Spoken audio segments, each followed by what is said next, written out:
since we visited Poisson. Maybe we should head over and have a look around.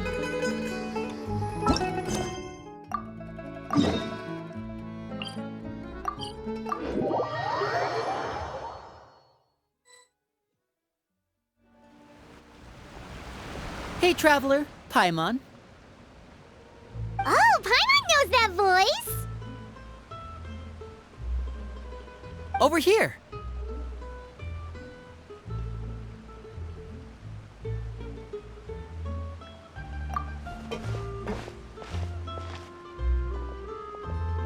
To borrow one of the more popular turns of phrase at the moment, this appears to be quite the fated reunion. Running into you two out of the blue like this has really made my day. I certainly wasn't expecting it. You can say that again. What brings you to Poisson? Wait, Paimon's got it! You must be here for one of your magic shows, right? Actually, we've run into a bit of trouble on the home front, so Father arranged for us to stay in Poisson for the time being. Oh, are Lynette and Fremine here too? Yep, along with most of the other members of the House of the Hearth. You may have noticed Poisson seems a bit more crowded than usual.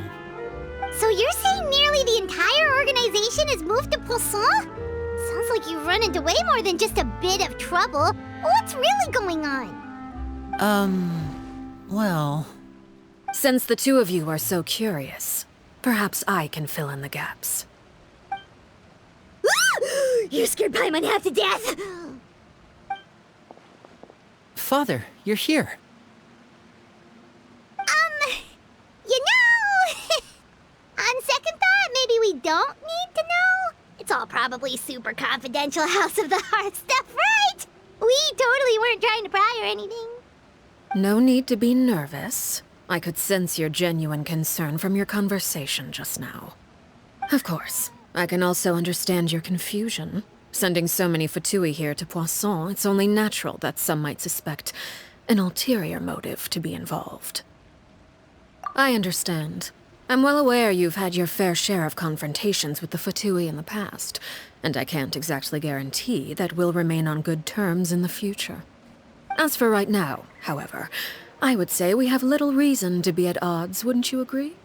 The House of the Hearth could stand to be more open with those who have worked so closely with us in the past. As for the issue at hand, well, it hardly relates to any ulterior motive. To be frank, it all stems from a certain rumor circulating around the House of the Hearth. It's an internal matter. What sort of rumor? A rumor that a certain phantom child is hiding away in the House of the Hearth. A phantom child? Ooh, just hearing the name is giving Paimon the creeps. A spirit that should have long ceased to exist is lurking in the shadows of the House of the Hearth. So I decided to bring the children to Poisson before continuing to investigate the situation. I expect I should be able to track down the spirit fairly quickly. After that, it's just a matter of resolving the situation, if you will. It shouldn't be much trouble at all. If you're curious, or if you still have some concerns, it might be advisable to stick around for a few days. I'm sure the children would be exceedingly pleased to welcome some visitors. Lenny, I'll leave you to entertain our guests. I have some matters to attend to. Of course, Father.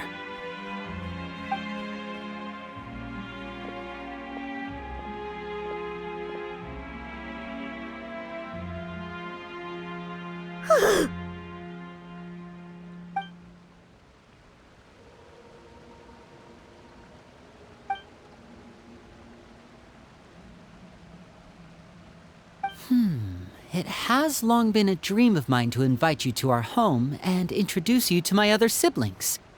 You're quite well known in the organization already. A lot of people have been talking about you, especially after everything with the prophecy. If you're willing, why don't you stay a while and have a little chat with us? Alright. We don't have anything else to do right now anyway. But let's be clear, we're just gonna be there as guests, okay? Don't get any funny... Oh, wait a second. For your guests, that probably means we'll be treated to lots of yummy food, right? Of course. During our stay in Poisson, we've been helping out the locals with some fishing.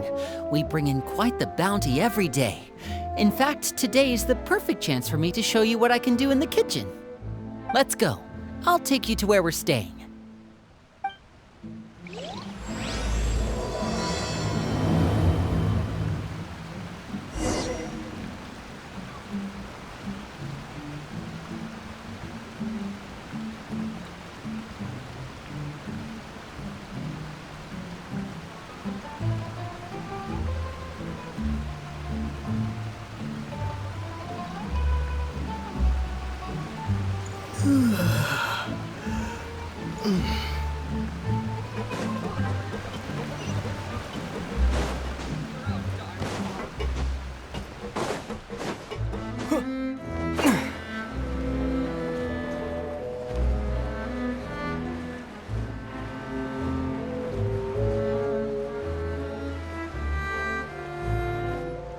We rented this house from one of the locals to use as a temporary base. I'll come back later and tidy up a bit. After that, it should be all ready for you to stay in tonight. Awesome, thanks! So, where are we off to now? Well, when I happened to run into you two earlier, I was actually in the middle of distributing some supplies.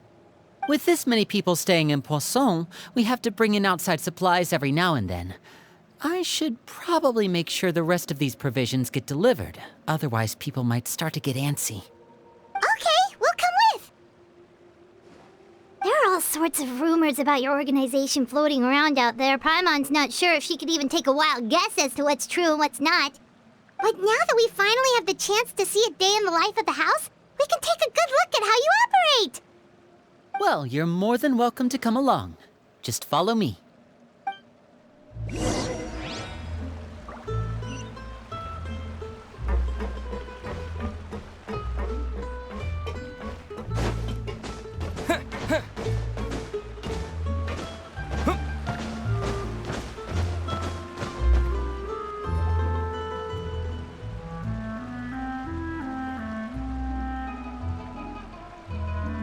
Linny!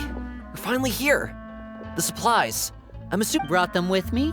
Yep, here you go. Hello? Something caught your eye? It's the Traveler in Paimon! No way!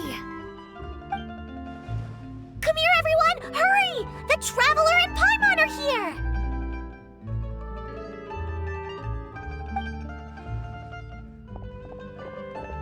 One at a time, please. Don't crowd around them all at once. We don't want to scare off our guests now, do we? Oh, it's all right! Gotta say, Paimon didn't realize we were this famous. Of course! Father and Linny have told us so much about you. Father told us about how you helped Linny. According to her, you're a trustworthy friend. And as far as she's concerned, that's pretty much the highest compliment we've ever heard her give. As you can imagine, everyone's been very curious about you. I heard the Traveler is so strong that he can move a mountain with his bare hands. I heard Paimon eats so much that she can clean out the entire pantry at Hotel de Boer in just 3 days. Wait a second! That's the rumor you heard about Paimon? Oh, not cool at all! Oh, wait. When guests visit, you're supposed to give them gifts and stuff, right? Oh, we don't need something like that. Besides, we don't have anything to give to you. Come on, we insist. I can give you some of my new potions. Just pick your poison. And by that, I mean medicine or actual poison. I've got both. Huh? Or maybe Shaplo can teach you guys about stealth. He's super good at it. He's never been caught. Ah, now that's not a bad idea. I know you usually prefer to fight head-on, but it never hurts to expand your bag of tricks, right? When it comes to eliminating your enemies, staying quiet can go a long way. Trust me, I would know. I was poisoned not too long ago, and I'm still dealing with the after effects. So I'm not quite as good as I was before, but I can still give you some pointers. Wait, when you said gifts, I didn't think you meant poison and stealth tactics. But those are the best things we can give you. You don't like them? Ooh, how about this? Tell me the name of someone who really annoys you, and we'll teach him a lesson for you. All right, Fold, Selwar. I think that's enough suggestions for now. When it comes to being a good host, it's the thought that counts. You don't need a physical gift to make our guests happy. In fact, pestering them with suggestion after suggestion might make them more annoyed than anything. I would say your enthusiasm has certainly gotten across. Really? Awesome! It's been so long since we've had guests to play with. If there's anything you need, just let us know. Yeah, especially if it's poison or something. I've got all sorts of potions for that. Well, we'll talk to you all later. We've still got supplies to distribute. All right, see you later.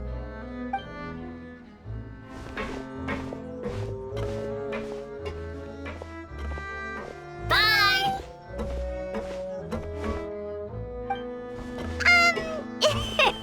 Lenny, about all that poison and stealth tactics talk just now.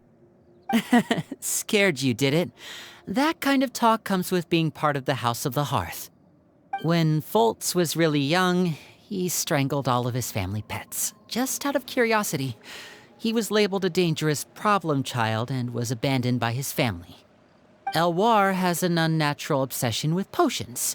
Father has forbidden her from trying all the different concoctions she comes up with, but she still tries to test them in secret. You really have to keep an eye on that one. Chaplot is around my age. While I'm mainly responsible for collecting intelligence, he handles surveillance. He's very passionate about his work and has no reservations about taking on some very difficult missions. I know you two probably aren't used to that kind of talk, but I can promise you they only had the best of intentions. Things like stealth tactics and developing different poisons, they really mean a lot to them. They were just trying to share the best of what they could offer, that's all.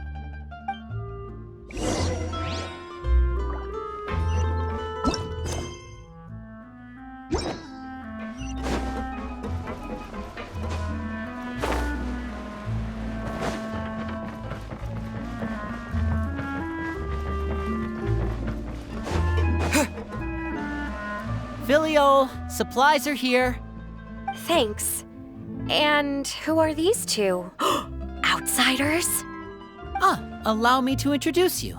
This is the Traveler and Paimon. Oh, you're the famous duo I've been hearing so much about. It's nice to meet you. I heard you've traveled to all sorts of places. Is that true? Of course! We're making our way all across to that! Oh, good for you. You must be pretty familiar with Fontaine by now, then. Have you seen the new opera that started running recently? I think it's called... The 4,000 Thieves? Oh, this is the first we've heard of it. It seems like it's going to be fantastic. From what I've been able to tell from the posters, anyway. You should definitely check it out if you have the time. Oh, and there's The Blind Maiden, too. That one is supposed to have audience interaction. Seems pretty interesting. After this mission is over, I think I'll go get a manicure. Oh, maybe I should dye my hair. Wonder how much it'll cost. Is it just Paimon, or do these two seem much easier to get along with than the others? Looks like the House of the Hearth has some normal members after all. I heard that. Oh! Oops. I'm guessing you're referring to Foltz and the others?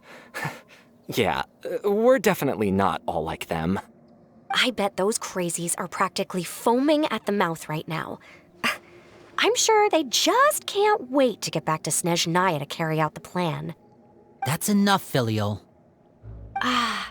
Don't talk about family members behind their back, right? Whatever. Let's go. Guess this is goodbye then. If you ever have some time, we should go see the opera together.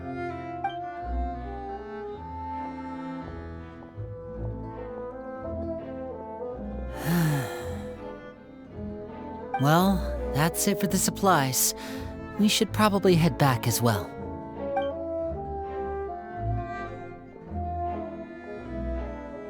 Well, they didn't seem too happy with each other. Seems like there could be something more going on here. You're right. We're only here as guests after all. Oh, Linny's getting super far ahead. Come on, let's catch up.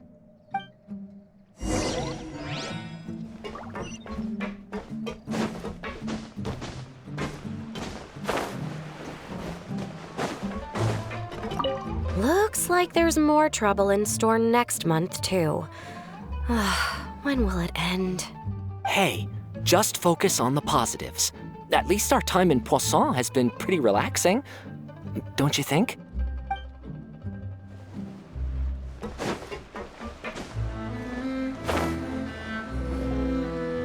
So, what do you think of the members you've met so far?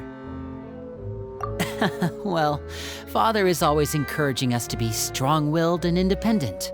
So if there's one thing we've got, it's people who aren't afraid to speak their mind. Well, I should probably get cooking. Wanna join? Of course! Then let's head out and... Fremine, what are you doing here? Well, Fremine, nice to see you again! you too. I heard you're here as guests of House of the Hearth. Welcome. We were just going to make some food. Why don't you come along? I could use some help in the kitchen, and I seem to remember you mentioning you wanted to make seafood soup for the traveler in Paimon. Seafood soup? Oh, Paimon's drooling already. Were you looking for something just now, Fremine? Maybe I can help. It's nothing. I just wanted to see if there were any extra supplies. Yeah, we've got some left over. What do you need? Some food and water, and some clean cloth, if possible. No problem. Give me a second here. Food, water... Wait a minute. What do you need all of those for? You're not on any missions as far as I'm aware, and you were just going to come eat with us. So what's this all about? I thought I'd grab an extra portion because I get hungry at night. Could be because I'm growing, you know, and... Fremine, you remember what I told you? You're not like me. Your lying skills still need some work. Tell me what's going on. Is it really bad enough that you have to keep it from your own brother? Maybe it'll be better if we gave them some space. This is the first time I've seen that kind of look on your face. Whatever happened, does it have something to do with Father? Just follow me.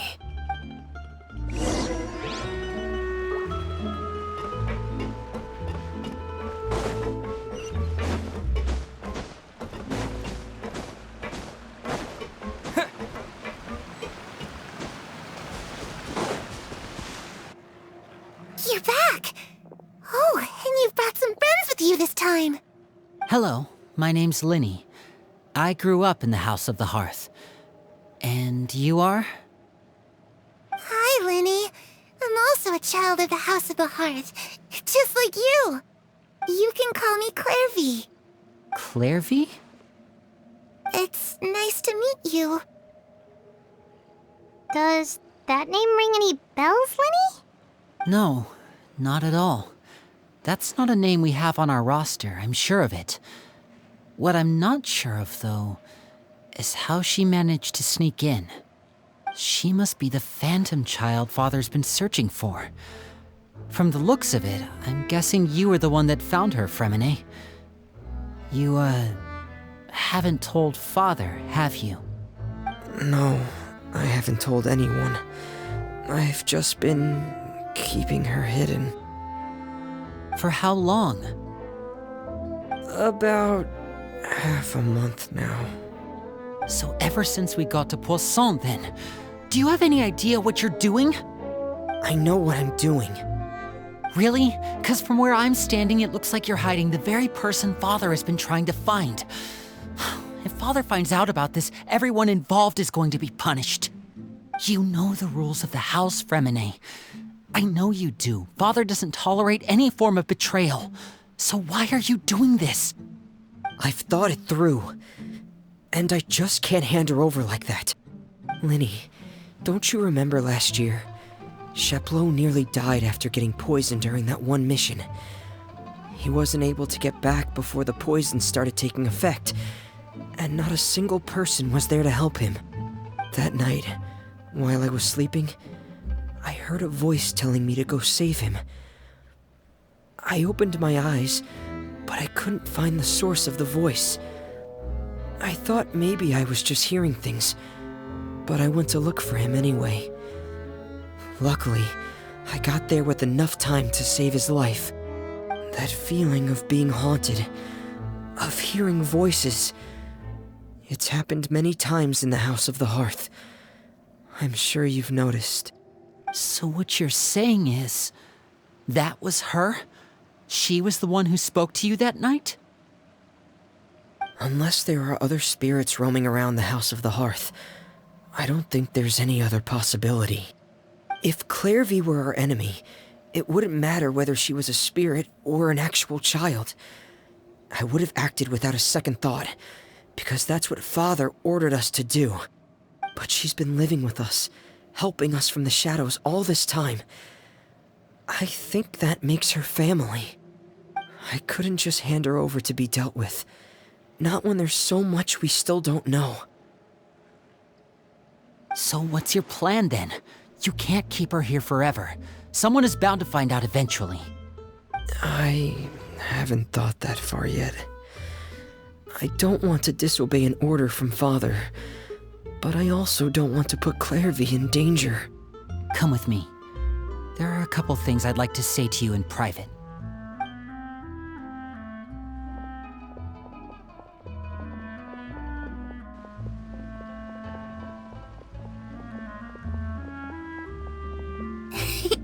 Those two sure care a lot about each other.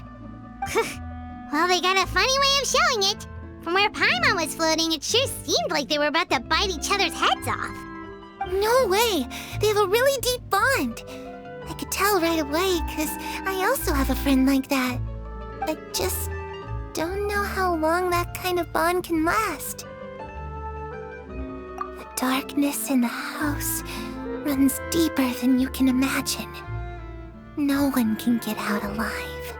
I'm sorry, Linny.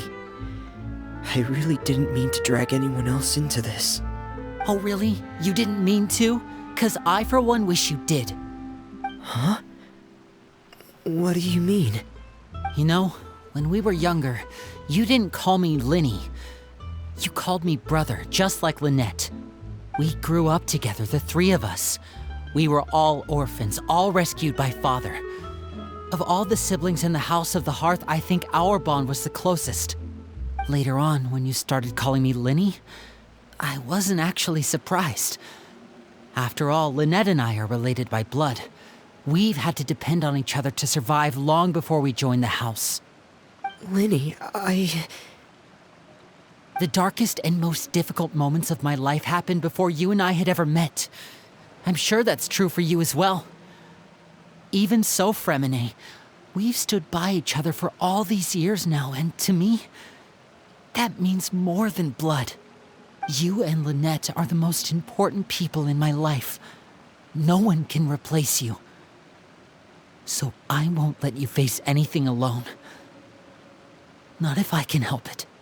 Oh, looks like things are getting kinda heated between Linny and Fremine. Maybe we should go check on them.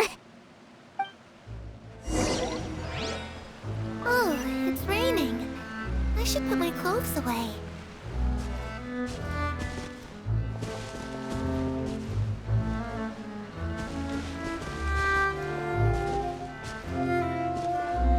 Perry?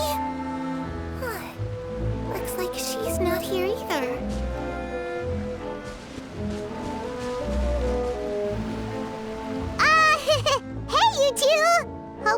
interrupting anything. Like a fight, or... Oh, wait a minute, Fremine. You're not crying, are you? Is everything alright?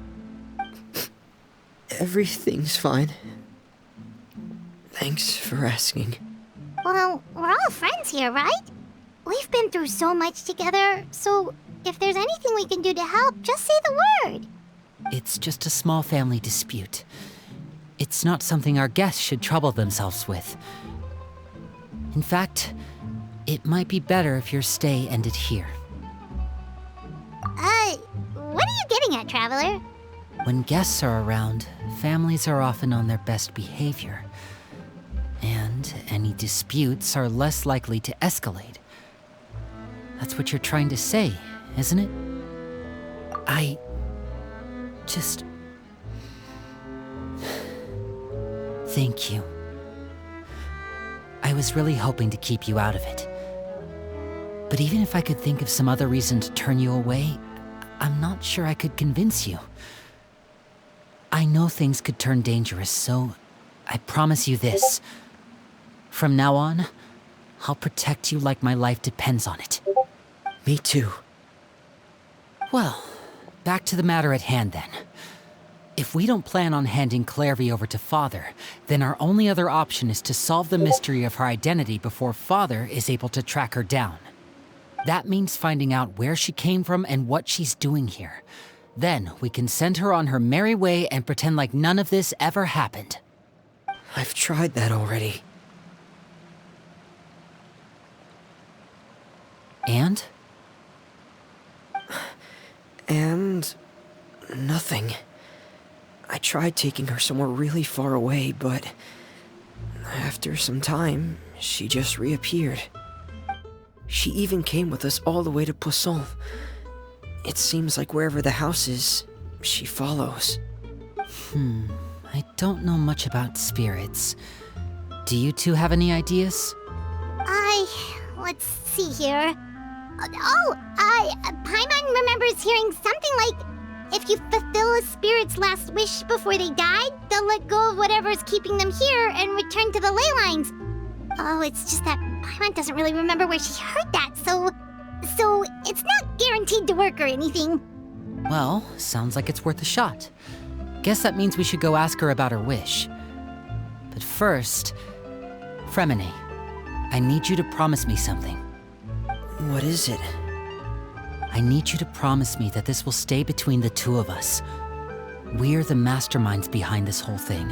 No one else gets involved. Can you do that for me? Of course. I promise.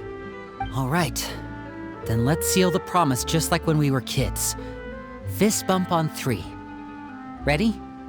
1, 2, 3. I swear.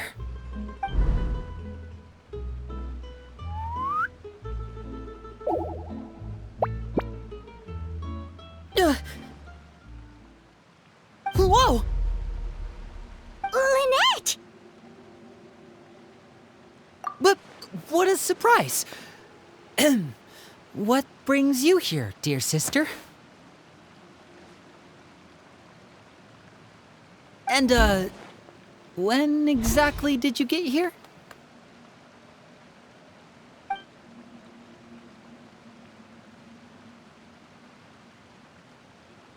You're an idiot, brother. And you too, Fremine. You 3, Traveler. And you 4, Paimon. Wait, what did we do? I've seen Clairvy around the House of the Hearth before. I hadn't seen her in Poisson, so I figured she must not have come with us. But it turns out, you were just hiding her.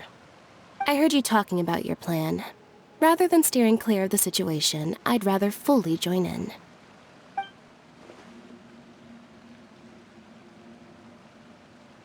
If you don't agree, I'll have no choice but to report everything back to Father. Simple as that. You're not giving us much wiggle room here, Lynette. Well, I guess we're all in this together then. After we talk to Clairvy, we'll figure out our next move. There's no time to lose. Let's go.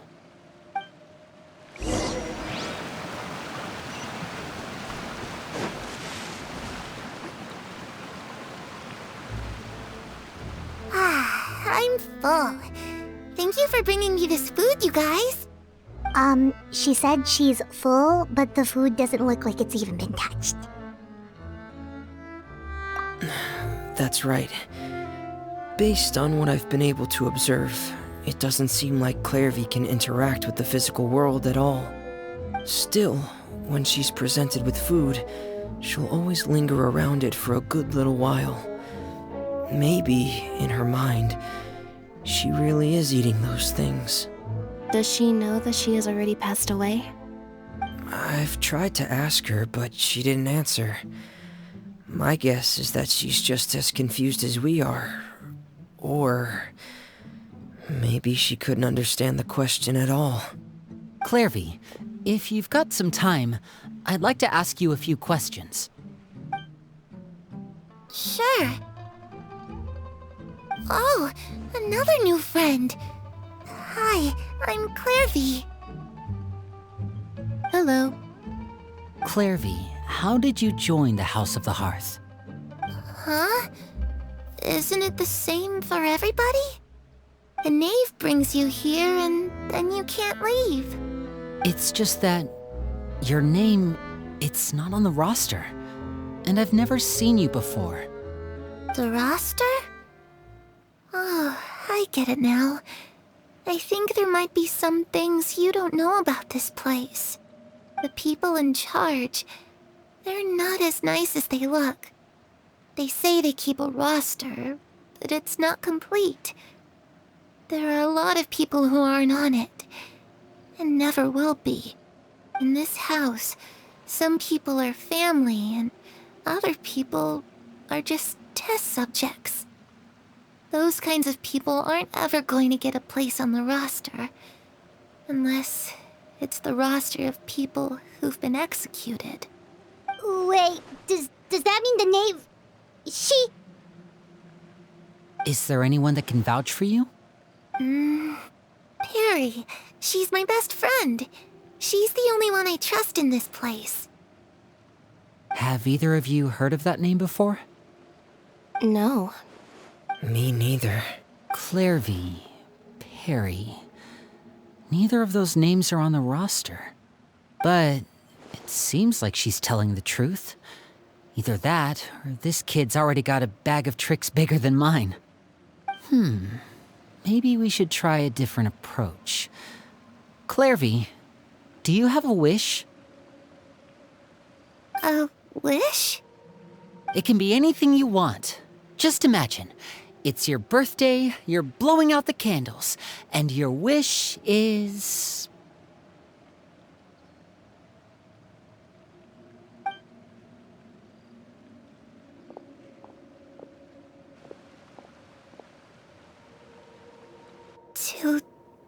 To go outside, where the sun can find me. That's it? Well, that sounds easy enough. The darkness in the house runs deeper than you can imagine. No one can get out alive. Okay, time to divide and conquer. Listen up, I've got a plan. I'll try and find a way to use basic illusory magic to take Clairvy outside and bring her somewhere with sunlight. Lynette, try and find the list of executions that Clairvy was talking about and see if her name is on it. Fremine, you stay in Poisson. We can't be the only ones who've had run-ins with Clairvy. I need you to collect intel on everything she's said and done. Understood.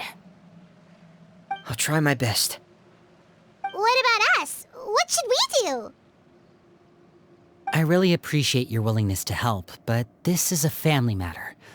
I don't want to drag you in too deep. It's too risky. Let me think. Since Father considers you to be guests, maybe you could stick by her side for a little while. You don't need to do anything except keep up some nice, casual conversation. Ah, Paimon gets it. You want us to distract her. I'll give you a magic bird. If Father suspects something, all you need to do is release it when she's not looking, and it'll alert me that something's wrong. Of course, that's only as a last resort. If Father doesn't seem to notice us, there's no need to make contact. We'll reconvene here tonight after all's said and done. If the worst case scenario happens and we're discovered, just tell Father everything. We're not going to let our guests get punished for our own actions. That's where we draw the line. You too. Okay, this is where we part. Father should be at the beach nearby.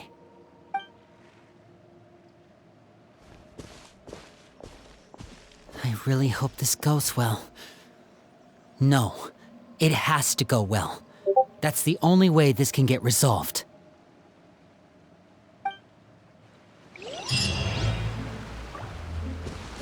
Clairvy, I'd like to take you somewhere.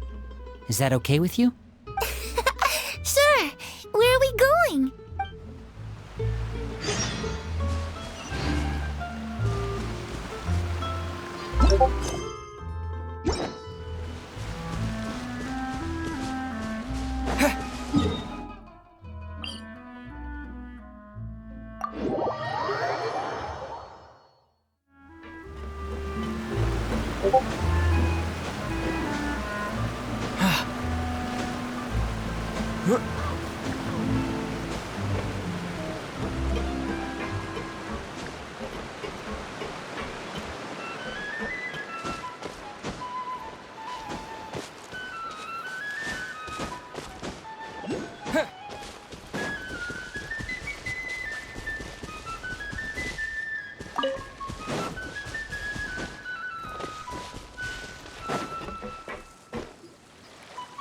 It's the knave!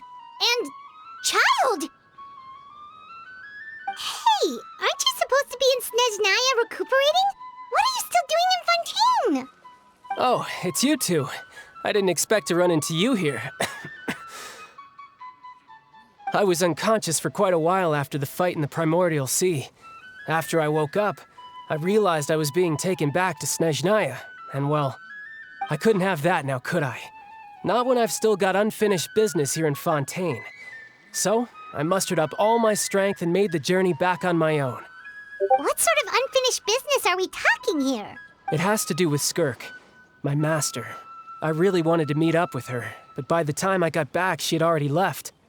I still have so many questions for her. Without any other leads, all I could do was ask the knave to help me track her down. She must have left behind some traces from her time in Fontaine.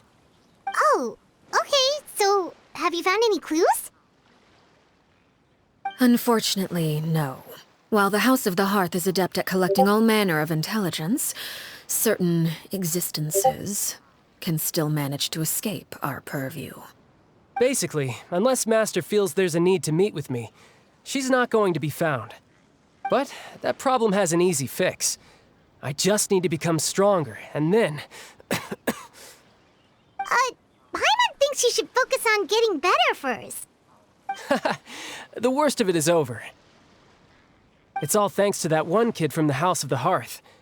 Elwar, I think her name was. She gave me a bunch of random potions to drink. They didn't go down easy, let me tell you. Pain and chills all over. But they really did help speed up my recovery. And that's good, because it looks like I really do have to head back this time. The old man's been putting the pressure on me. He sent someone to tell me I'm needed for some sort of project. Project Stuja? Yeah, that's the one. I heard Regrader's involved too. I'm not looking forward to having to listen to all his monologuing, that's for sure. Hey, maybe you could think of a way for me to stay in Fontaine for a little longer. Helping Linny and the others brush up on their fighting skills would be far more interesting. If you and I could spar, that would be even better. I've been waiting for a chance to see you go all out. And what a sweet little daydream that is. But I also have a role to play in all this. I'll be leaving Fontaine shortly as well. Besides, considering how little they see fit to step outside the homeland, being called on to return to Snezhnaya by such illustrious dignitaries, what a great honor. Wouldn't you agree? One I could do without, I'd say. Is it just Paimon? Or does it kind of seem like they're... So, dear guests of the House of the Hearth, to what do I owe the visit? Well, we just, right. We're super close to Linny and the others, but we still don't know much about you. Is that so? Introductions have already been made, have they not? Oh, well, you see, there's only so much you can learn about someone from a short introduction. At least tell us something a little extra, like, why do you call yourself father? Huh, good question. I'd also like to know. The fact that you have to ask tells me our intelligence work has been quite successful. Telling you the answer to that question would only serve to undermine that success. And we can't have that, now can we? Spoken like a true diplomat. That was some expert sidestepping right there. Well, if there's nothing else, I think I'll take my leave. I still have a small matter to resolve at home. Wait, don't go!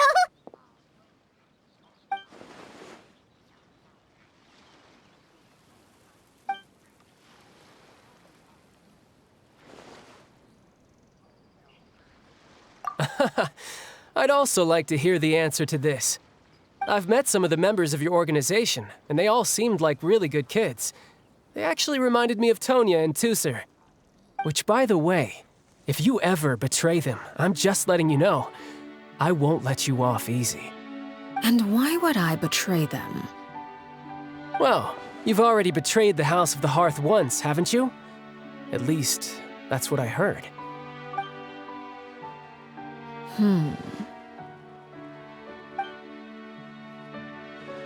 Okay, I admit.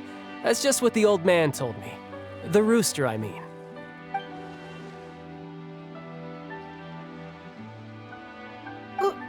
Wait, did you really do something bad to those kids? Never mind what I've done. I'm more curious as to what the mighty rooster had to say. Care to enlighten me? Well, nothing much. Just some stuff about you taking out many other members of the House of the Hearth, and even going so far to attack your own family. I see. Oh, based on your reaction, I'm guessing it's all a bunch of lies. Hardly. I don't appreciate his particular turns of phrase, but I suppose he didn't say anything untrue. Although, it would be more accurate to say that there is a certain level of prejudice involved, but I don't intend to clear that up just yet. Prejudice has a funny way of concealing the real truth behind certain things, an attribute that I find to be quite advantageous. Call yourself a Fontanian, for example, and people will assume all sorts of things, when the real truth is that this is simply the land where I was raised. Huh? You're not actually from Fontaine? But then why did you try to help out with the prophecy and everything? I was trying to protect the children born in Fontaine. Claiming that I myself was a Fontanian simply made it easier to operate. People would hardly suspect a fellow Fontanian of having any ulterior motives. Who wouldn't want to save their homeland after all? The primordial sea wouldn't have any effect on me, but it would have caused great harm to the House of the Hearth. Well, you wanted extra information, didn't you? There you go. I hope that satisfied your curiosity.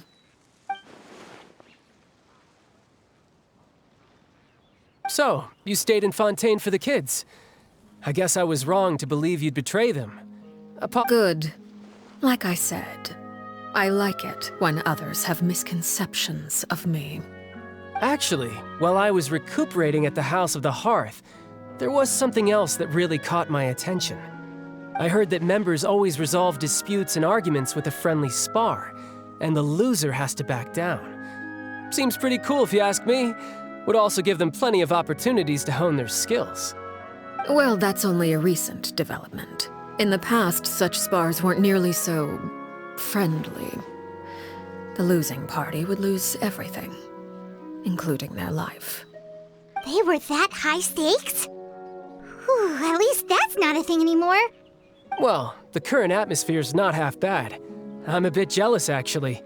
You've got so many family members around you, and you even get to live with them. Having a lot of family around means dealing with a considerable amount of bickering and scheming. Once Tonya and Tusser enter their rebellious phase, I'm sure you'll understand. Just imagine. Tusser becomes obsessed with plucking out strands from the rooster's mustache, or Tonya decides to dye her hair 42 different colors. Okay. I get the picture.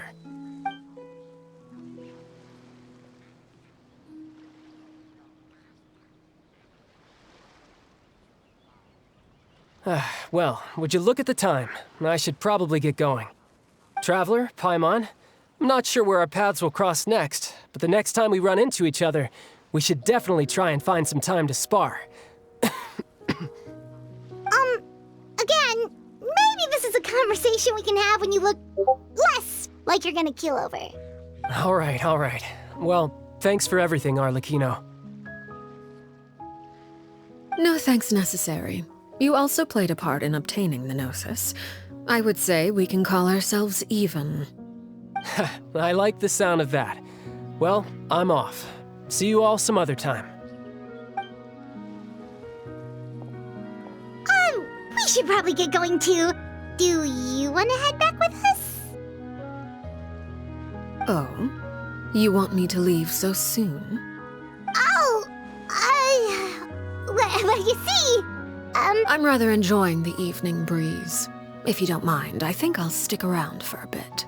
I have apologies for not attending to you like a proper host.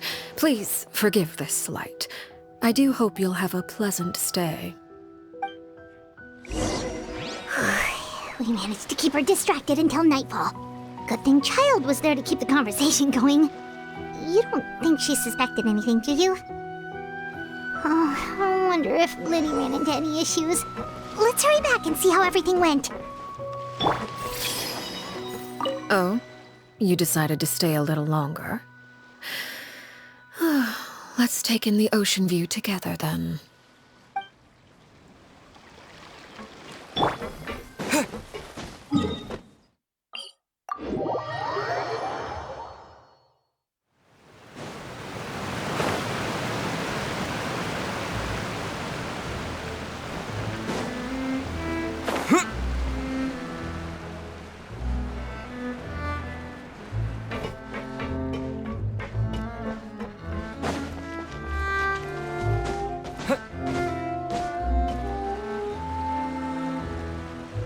How did everything go? Well, long story short, we ran into a small issue. Clairvy can't go into the sunlight. Everything was fine at first. She followed me up to the surface just like I told her.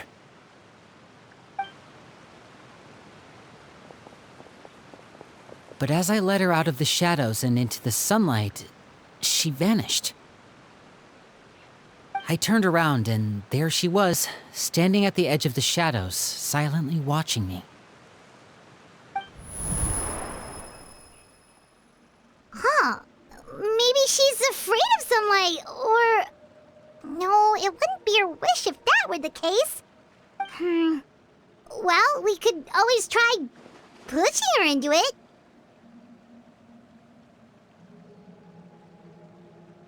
Oh, true.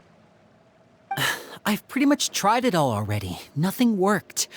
Eventually, the sun went down, so all I could do was bring her back here. How did it go with you, Lynette? Good. I've got the list.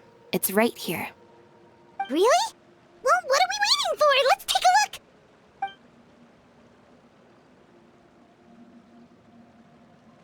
Oh, that's a lot of pages.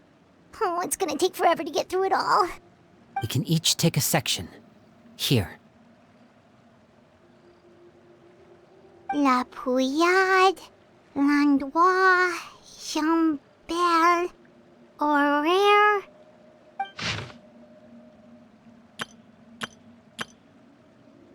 Oh, yikes.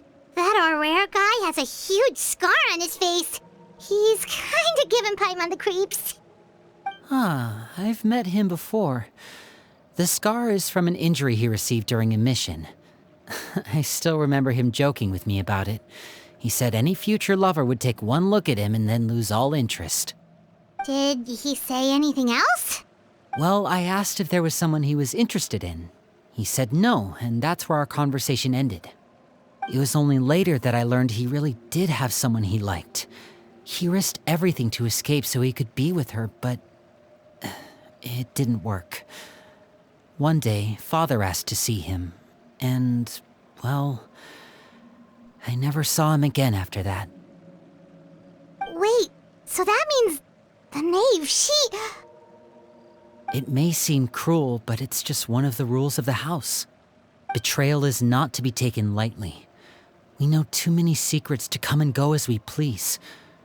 So, if you do try to leave, you pay with your life.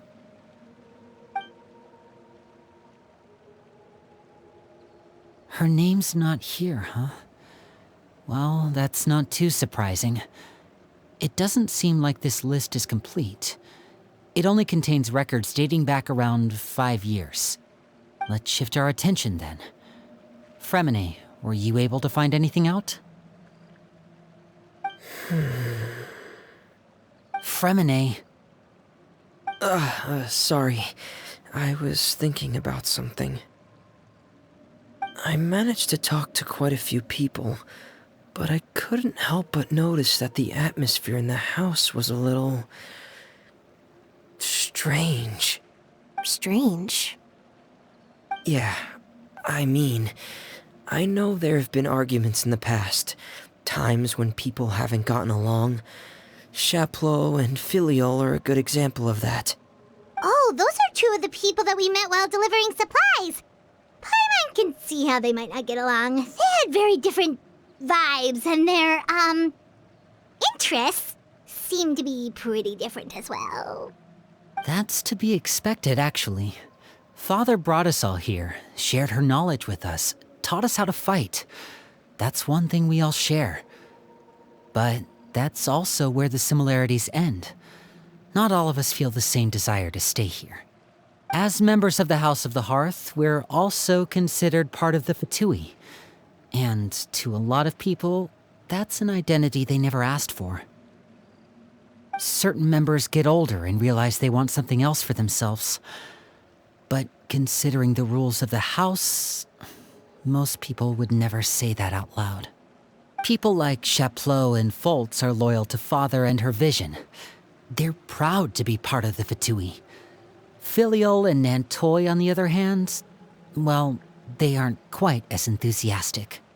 These kinds of conflicts have always been there. It's not like Father is in the dark about any of this. Well, that's true. But it just feels like things have gotten worse lately. Filial and the others, it seemed like they were meeting in secret to talk about something. I can't say for sure, but I think they've met Clairvy. You think she's been inciting them to act out? No, not exactly. But I wouldn't be surprised if she said something to them about the darkness in the house and how deep it runs. She's told me about it before. Experiments being run on children. People being used as pawns on the battlefield without so much as the strength to survive. And they just believed all that? Without any evidence? Clairvy's words probably gave them the excuse they were looking for. Whether they actually believe them to be true is secondary.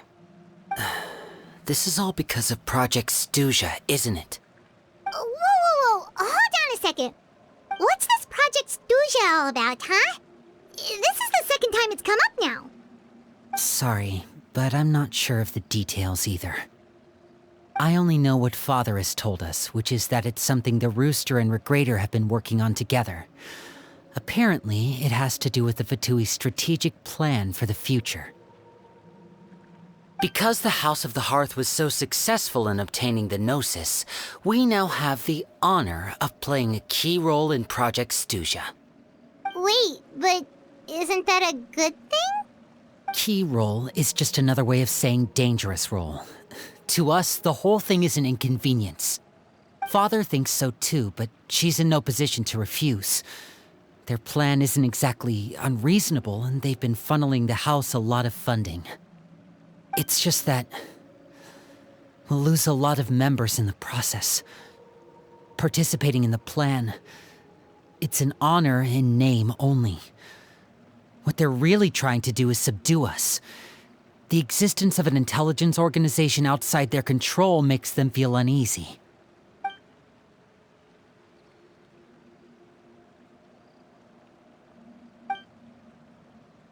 Okay, super complicated top secret Fatui business aside, what does all of this have to do with the conflicts you were talking about earlier? Paimon doesn't get the connection. External pressure has a way of exacerbating internal strife. You can't overlook the power of fear either. People are afraid of dying, and that fear is often the impetus for a lot of stupid decisions. I thought resolving the Clairvy situation would make everything go back to normal, but it looks like things are more complicated than I thought. If we leave Filial and the others to their own devices, sooner or later, Father will be forced to take action. We can only focus on one situation at a time, brother. You're right. Even if we confront Filial and the others, it won't do any good. It might even make matters worse. We should focus on Clairvy for now.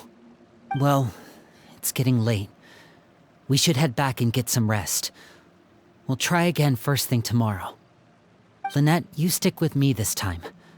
Fremine, keep a close eye on Filial and the others. Make sure they don't do anything they'll regret. Good work today, everyone. Have a good night, and I'll see you tomorrow.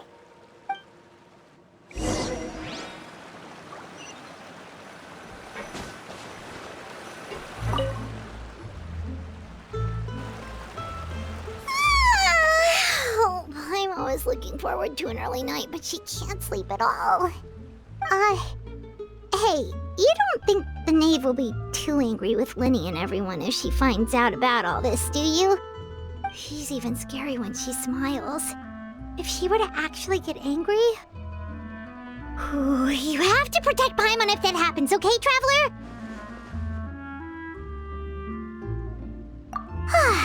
Trust is ever, Traveler. Look! Look over there! Quick! Let's catch up with her before anyone sees!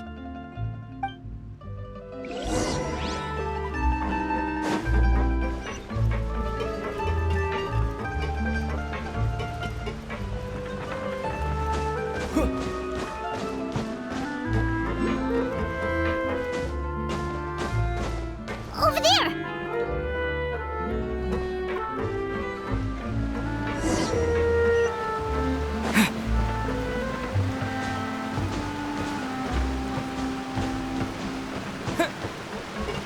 Oh, where is she going? Oh, if someone sees her, we're toast!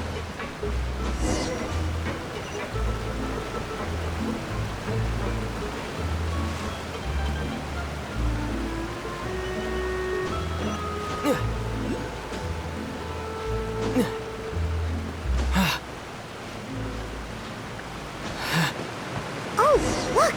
She stopped!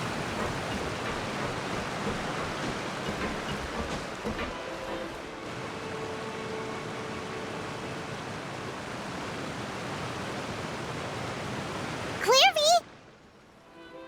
Shh! I opened the window while no one was looking. Look how pretty the outside is. If only I could have more than this. You probably think I'm being silly, huh? All this hopeless resisting? It's better to dream of what I could have than try to make it a reality, right? Please, help us get on the same page here, Clary. We need you to tell us what you know. Can you do that? Sure. Although, after you hear all this, I think you might regret that decision. Everyone in this family is nothing more than a tool, something to be used and exploited. We're all expendable, including me. As long as you're useful, you get to stick around. Lose your value, and you're handed over to the doctor, experimented on, and given a fate worse than death. I've seen it happen again and again, and I've had enough. You're saying the knave did all that? It's just, that doesn't seem like something she would do. She's scary and all, but it seems like even she has lines she wouldn't cross. I knew you wouldn't believe me. Everyone thinks she's a good person. They all think of her like a real mother. Mother? But she doesn't deserve that title. She's disgraced it and tarnished it. And if I had things my way, I'd never see her again. If only Perry were here, she'd understand. Perry? There's that name again. Also, Paimon's getting a strange feeling. It almost feels like she's not really here with us. Paimon can't tell if she's actually talking to us or if she's mistaken us for someone else. Well, in any case, it seems like she really needs someone to talk to. We should keep her company for a little longer. She looks so young. But it seems like she's been through a lot. It's getting windy. I should close the window. Ooh, look at the moon. Isn't it pretty? Hey, wanna hear a secret? I heard that if you look up at the night sky in Snezhnaya, you can see the aurora. It's Perry and I promised each other that once we're older, we're gonna go see it together. But I can't find her. I'm worried she's also been... No, that wouldn't happen to her. She's special. Mother likes her a lot. We should really go talk to Mother, but we just fought. She doesn't want to see me, and I'm too scared to face her. What should I do?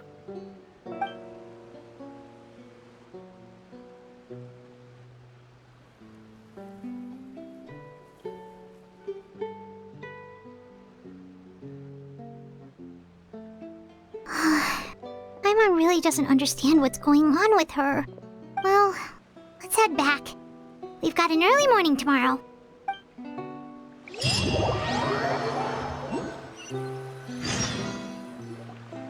All right, looks like we're all here. Let's go ahead with the plan. Oh? What is it? What makes you ask that? Well, we kinda ran into Clairvy last night, and that's what she told us. We met the doctor back in Sumeru. He's super dangerous, and he's done all sorts of bad things.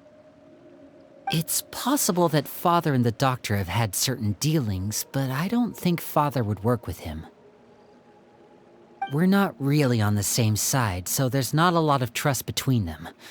That doesn't exactly set the stage for a successful partnership. I did hear, though, that when Father first became a Harbinger, the Doctor offered to work with the House of the Hearth. Father rejected most of his proposals, except for one. It had to do with some sort of secret experiment. Secret experiment? Could that be what Clairvy was talking about? I don't think so. I don't know any details about the experiment itself, but I do know it's an entirely independent operation. The Doctor only proposed a direction for the research. That was the extent of his involvement. I still don't think that counts as working together. The details of the experiment are confidential, but complete records are kept on all participants. That doesn't seem to be the case with the situation Clairvy referred to. I know you don't agree with some of the Fatui's methods, and I'm not asking you to. But I am asking you to trust us on this. The House of the Hearth has its own principles. There are certain lines we're not willing to cross. Alright, that's good to hear at least. Clairvy seems to think the Knave and the Doctor worked together to do something horrible. If that turned out to be true, Paimon doesn't know how we would even face you guys. It's just that it doesn't seem like Clairvy is lying either. The easiest thing to do would be just ask the Knave directly, but Paimon doesn't think she'd tell us. Father didn't come back last night. She's probably still near the shore. We'll be counting on you to distract her. Lynette, you're with me. Fremine, you know what to do. Be on your guard, everyone. All right, let's get to it.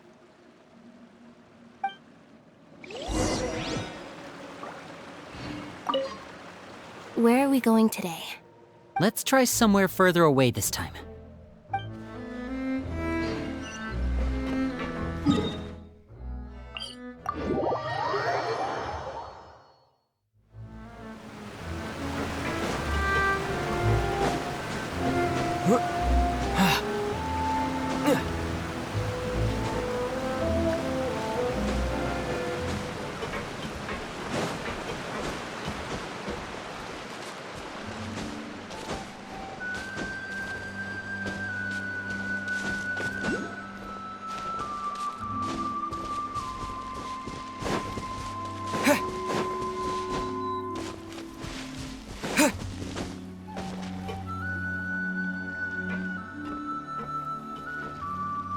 Ah, it's you two again. I must say, you look a bit pale. Did you have trouble sleeping last night? A little. Perhaps if you had less on your mind, you'd be able to absolve yourself of such troubles. So what are you planning to do now? Catch up on some sleep? Or should I give you some time to rack your brain for a topic to discuss before I ask any questions? Although I must profess to being curious. Without child here, how do you plan on distracting me? Us? Distract you? Good one. But no, we were just here for a chat. Looks like you could have used some extra time to think. No matter. If you don't have any other plans, why don't you accompany me somewhere? Don't worry. I'll be sure to steer clear of any scheming children. The ocean breeze is sure nice today. Children always think they can hide things from the grown-ups. But nothing gets past me. Least of all a little scheming. I think I'll let them have at it for a little longer. I can be very patient. Well, I'll leave you to think things over. If you're so inclined, meet me outside the Palais Mermonia. Good things come to children who do as they're told. So I do hope you decide to tag along. If only for your friends' sakes. What should we do? She clearly knows about everything we've been doing, and Paimon doesn't think it'd be a stretch to say she was threatening us just now.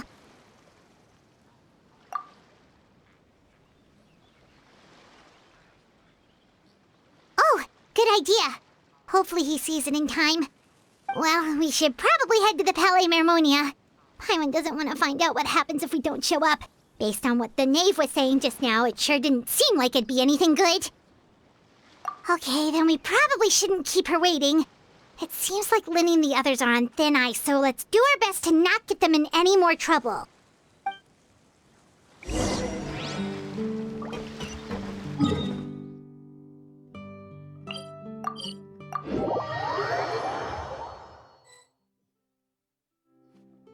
Seeing as we still have some time before my meeting, we might as well enjoy some pleasant conversation while we wait.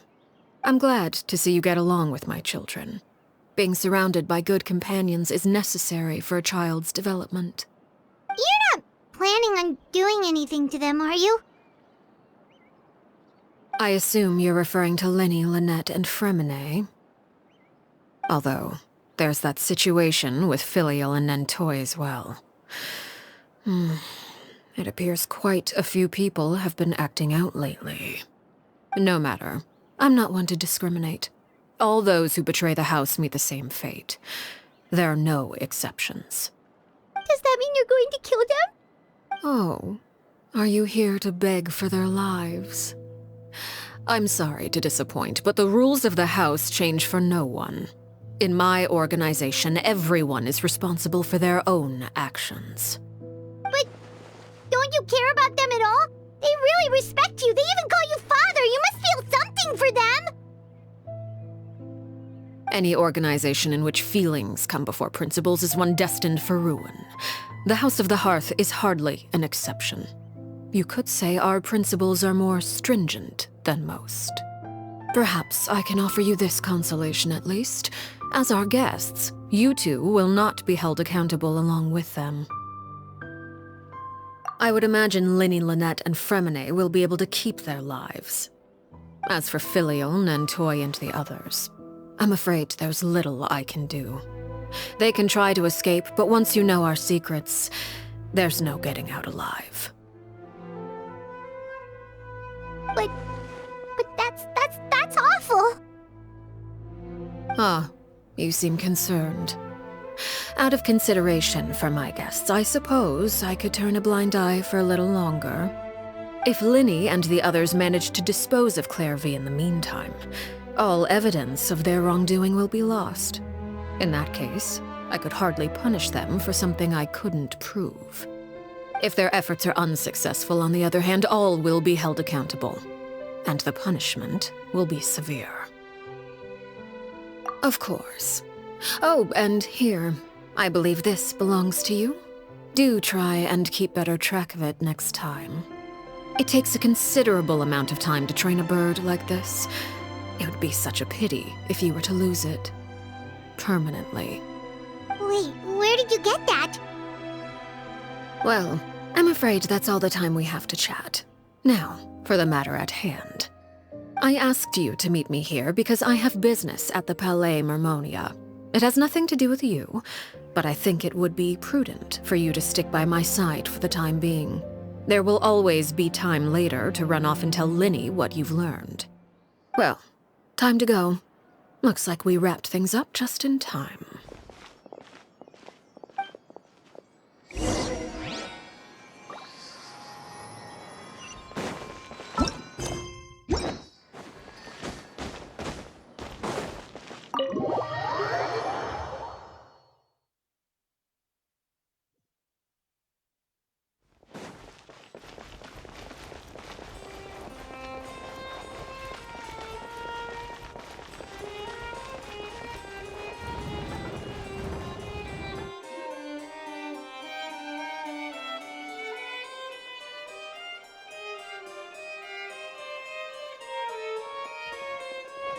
It's been a while, Monsieur Neuvillette.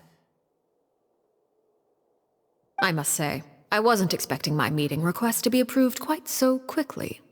The Palais Mermonia operates with an efficiency worthy of admiration. It is only right that an esteemed diplomat such as yourself should be afforded the proper level of respect. Although, if I may speak plainly, I must confess that I did not anticipate we would have the occasion to meet again after presenting you with the Gnosis. I see you've brought the Traveler and Paimon with you as well. If I may inquire as to the purpose of your visit. I'll be departing Fontaine shortly. There is, however, an outstanding matter that I would like to see resolved before I go. It requires a rather lengthy explanation, I'm afraid. So I took the liberty of explaining everything in this proposal. Please review it at your leisure, Monsieur Neuvillette.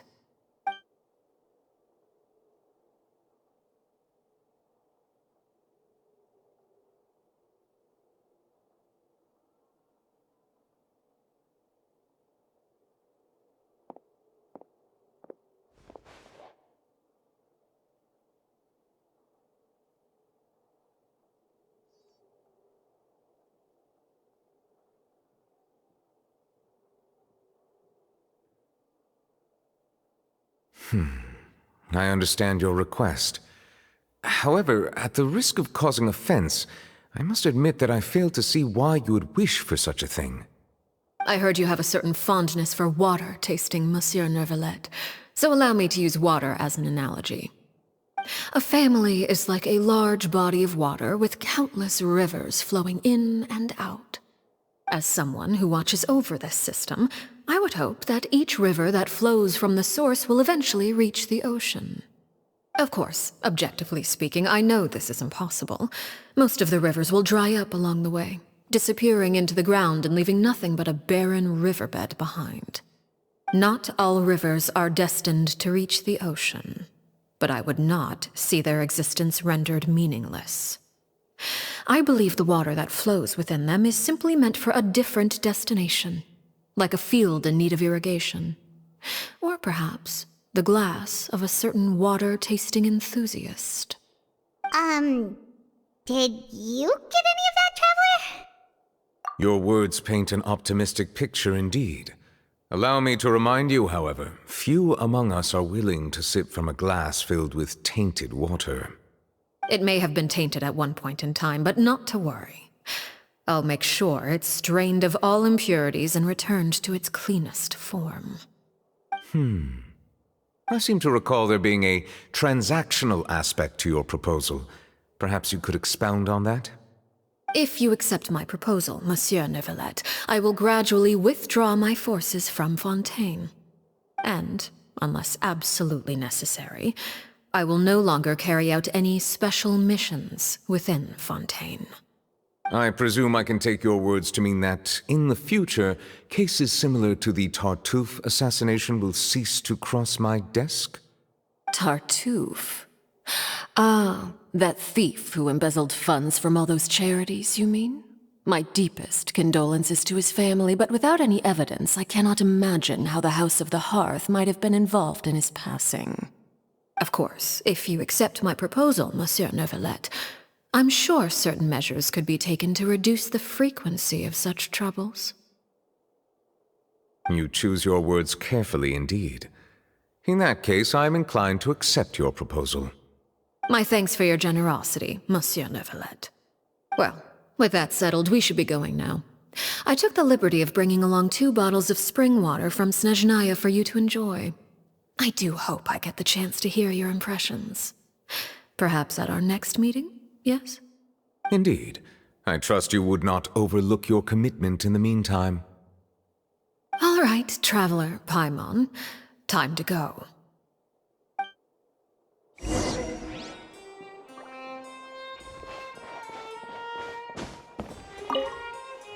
I believe I've told you before that my emotions easily resonate with those of others.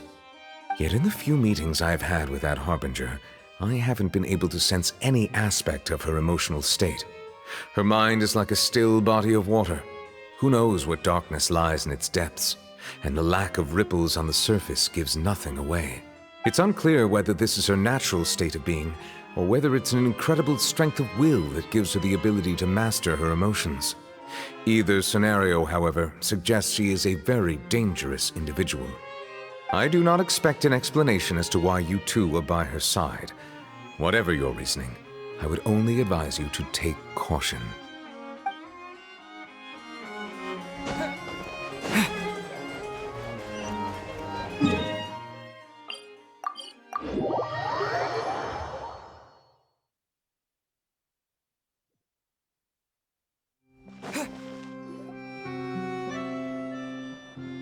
So, what exactly were you talking about back there? Paimon only heard you mention some rivers, a large body of water, and then some kind of irrigation scheme. You really want to know? I would imagine there might be more pressing concerns at the moment. Winnie, Paimon really hopes everything's going okay.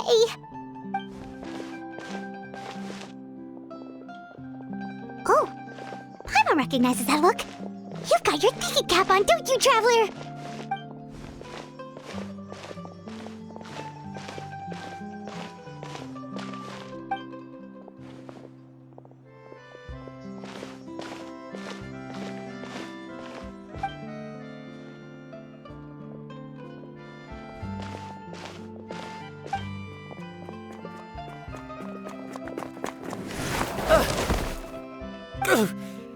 Oh, shoot. Are you all right? Oh, jeez. I'm so sorry. I was so focused on selling these papers, I wasn't looking where I was going. Well, let me make it up to you at least. Here, take this paper. Oh, you don't have to give us anything. Please, I want to.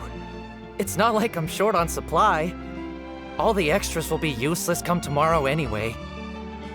It's my fault, really. I was just trying to bring home some extra mora for the family, but I bit off more than I can chew. I haven't had many takers today, so I'm still swimming in papers. What's going on here? Nothing much. I just ran into your friend here on accident. I should probably get going, actually, so... Hold on. Of course, I'm happy to compensate you with Mora, it's just... I don't have any on me at the moment. I'll take 3 papers. Here. Your payment. Oh! Thank you for your patronage. May the Archons bless you with good fortune. If only I had the chance to run into such generous customers every day. I should probably just take on a smaller inventory though, right? I'm getting married soon, so sometimes it's hard to not get ahead of myself. Anyway, I should head out. Goodbye! Well, now that my affairs are settled, we should take the boat back to Poisson. We've even acquired some light reading to enjoy along the way. Actually, why don't we stick around for a little longer? Paimon just realized how hungry she is. She can't head back to Poisson on an empty stomach.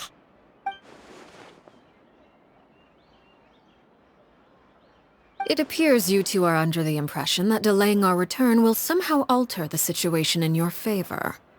I'm sorry to ruin your fantasy, but your efforts are meaningless. That being said, I could be persuaded to give Linny some extra time. I just have one condition. If you agree to my request, I'll even answer some of your questions. You're quite curious about Clairvy, are you not? And my relationship to her. Wait, why are you being so generous all of a sudden? You're not gonna ask us to do something bad, are you? You overestimate yourself. You don't have the talent for bad things. Then what can you possibly... The most important consideration in a negotiation is that both sides receive something they want. Demands and threats only get you so far.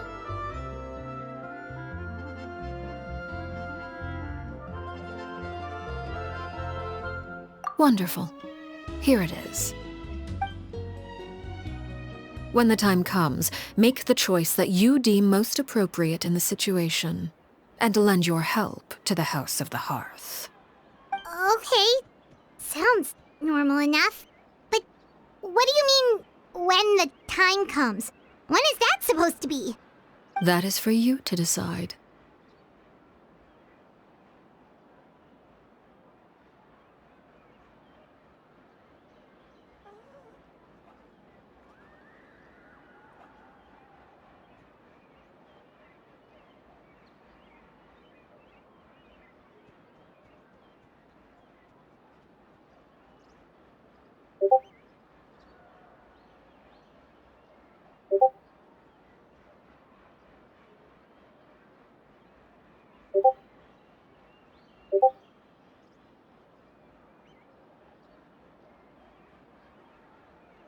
Then we have a deal. Follow me.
What is this place? Somewhere long forgotten by everyone. It used to be a grand building. Now it's nothing more than a pile of rubble. No one comes here anymore, nor does anyone care about what once happened here. Although, this place does have something to do with the story I'm about to tell you. It was before I became a harbinger. and before Linny and the others joined the House of the Hearth. Due to certain events, I first killed Clairvy and then her mother. And this is where it all happened. You were the one that killed Clairvy? Patience now. Allow me to explain Clairvy's side of the story first. I'll start from the beginning. Clairvy was 6 years old when she was brought by her mother, Crucibina, to live in the House of the Hearth. From the outside, it seemed like a fairy tale. A thriving family made up of kind adults and friendly children. Crucibina was the knave at that time, and the House of the Hearth was under her control. She was Clairvy's mother by blood, but she was also the mother to all the children in the house. Clairvy was happy here, for a time. But she quickly realized that being part of this family wasn't a fairy tale at all. It was a kind of purgatory. Purgatory? Exactly. The House of the Hearth takes in war orphans from all over Tevat. But as for how to raise them, that depends entirely on the person in charge. Crucibina came up with a novel idea. She would teach the children to fight, force them to duel each other, and then crown as the king of the house the child who proved themselves most worthy of inheriting her title. It's difficult to estimate the number of children who died or were maimed in the process. There's little I can say about the ones who died. The ones that emerged with permanent injuries, on the other hand, well, they still served a purpose. They would be handed over to the doctor to be experimented on, or sent away on dangerous missions. Nothing more than tools to be used and then discarded. So those were the experiments Clairvy was talking about. But what actually happened to her? You said that Clairvy was Crucibina's daughter, so if Clairvy tried to convince her to stop what she was doing, Crucibina probably would have listened, right? Despite being Clairvy's mother, Crucibina cared little for her daughter. She forced Clairvy to join the House of the Hearth only as a means to demonstrate her own impartiality as a mother, to prove that she treated all her children equally. Clairvy did try to convince her mother to change her ways, but it was to no avail. After her efforts failed, the only other option was to rise up and try to fight back.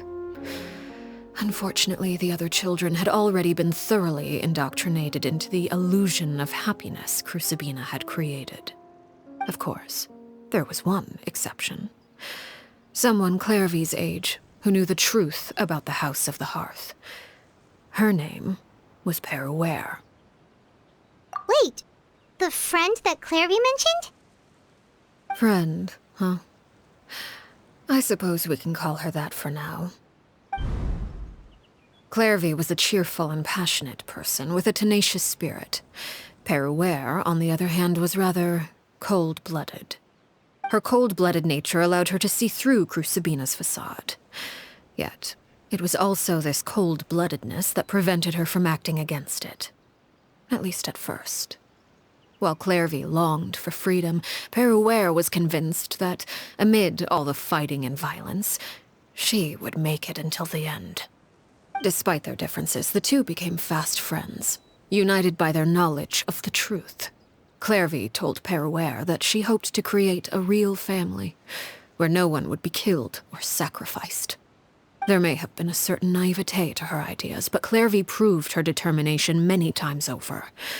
She tried countless times to run away, ask for help, or expose the truth.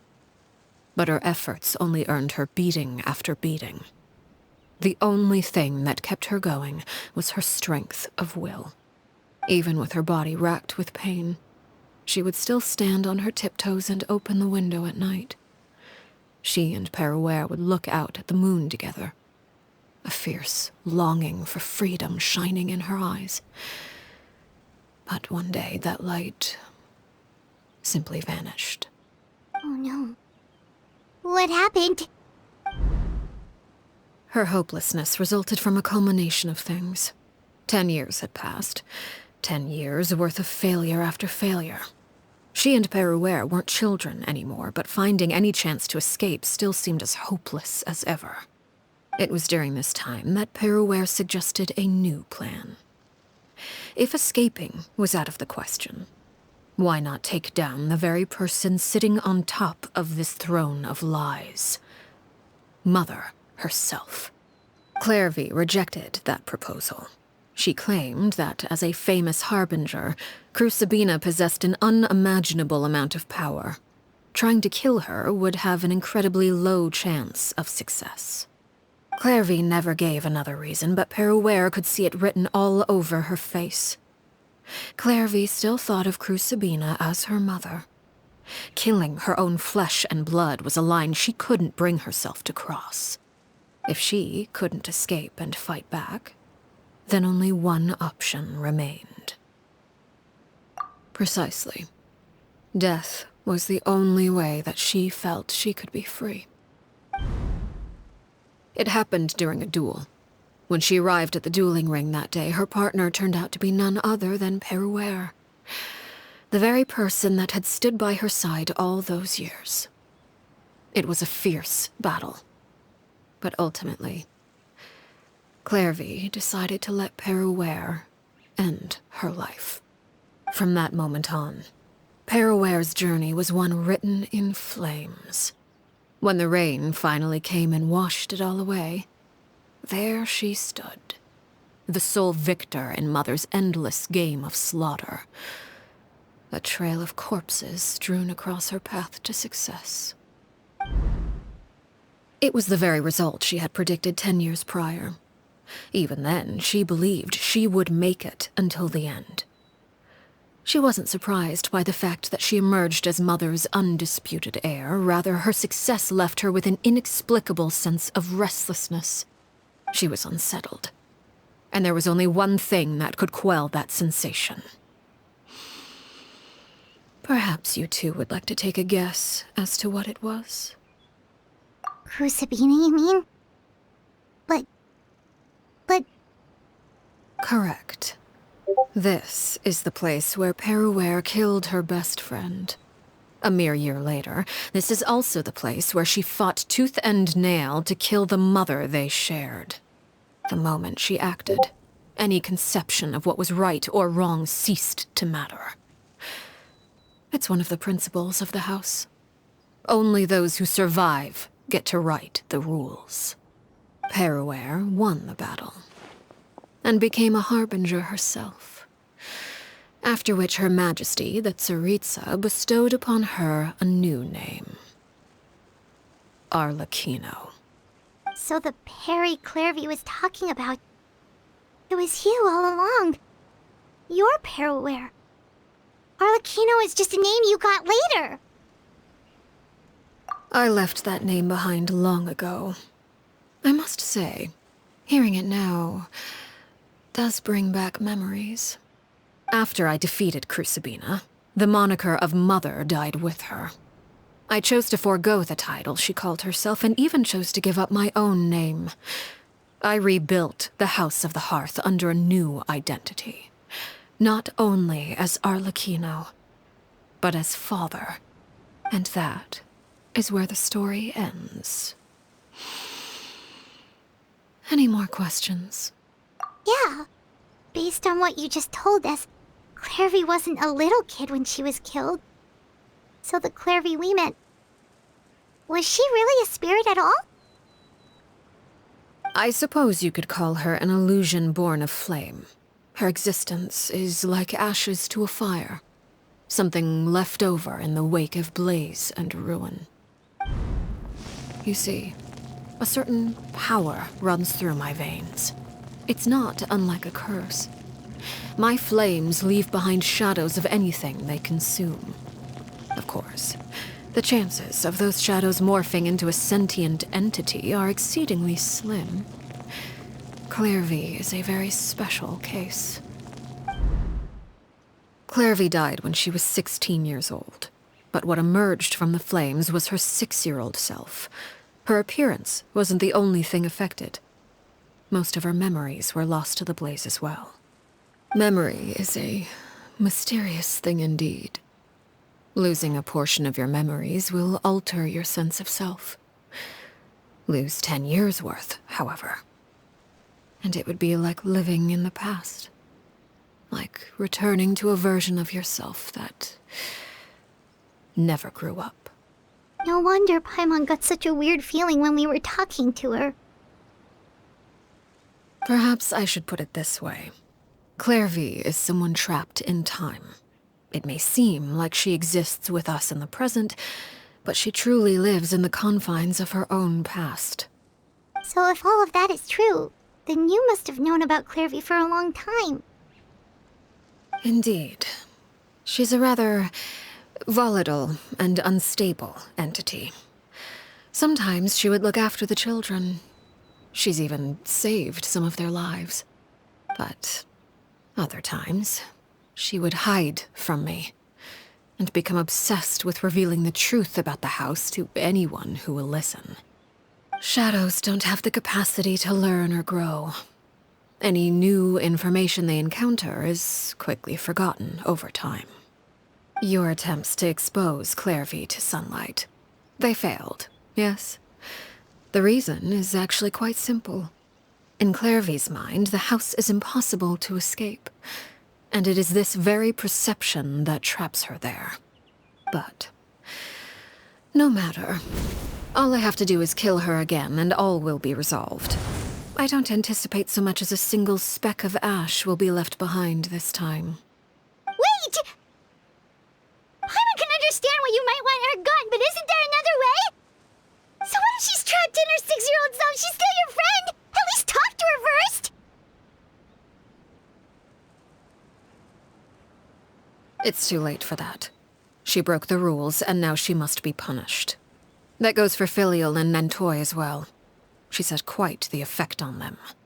I hope you understand the difference between Crucibina and myself lies in our formulation of the rules, not our policy for enforcing them.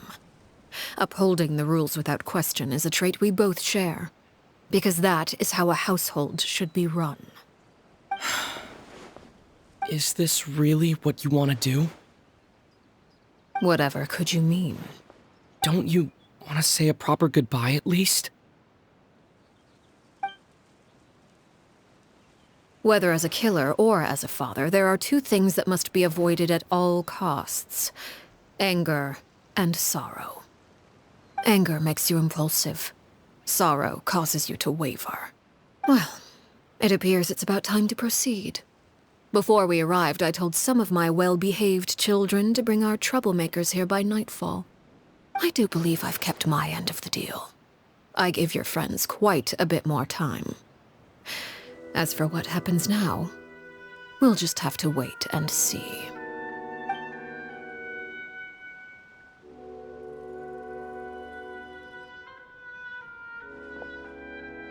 Here they are, Father. You gonna execute him? Seeing something like that would actually be a first for me. Lenny! I'm sorry. I heard about how you helped buy us more time. But I still failed. I couldn't find a way to fulfill her wish. Huh? Are you... Perry? Indeed, it's been a while, Clairvy. Perry! Shh, stay right there.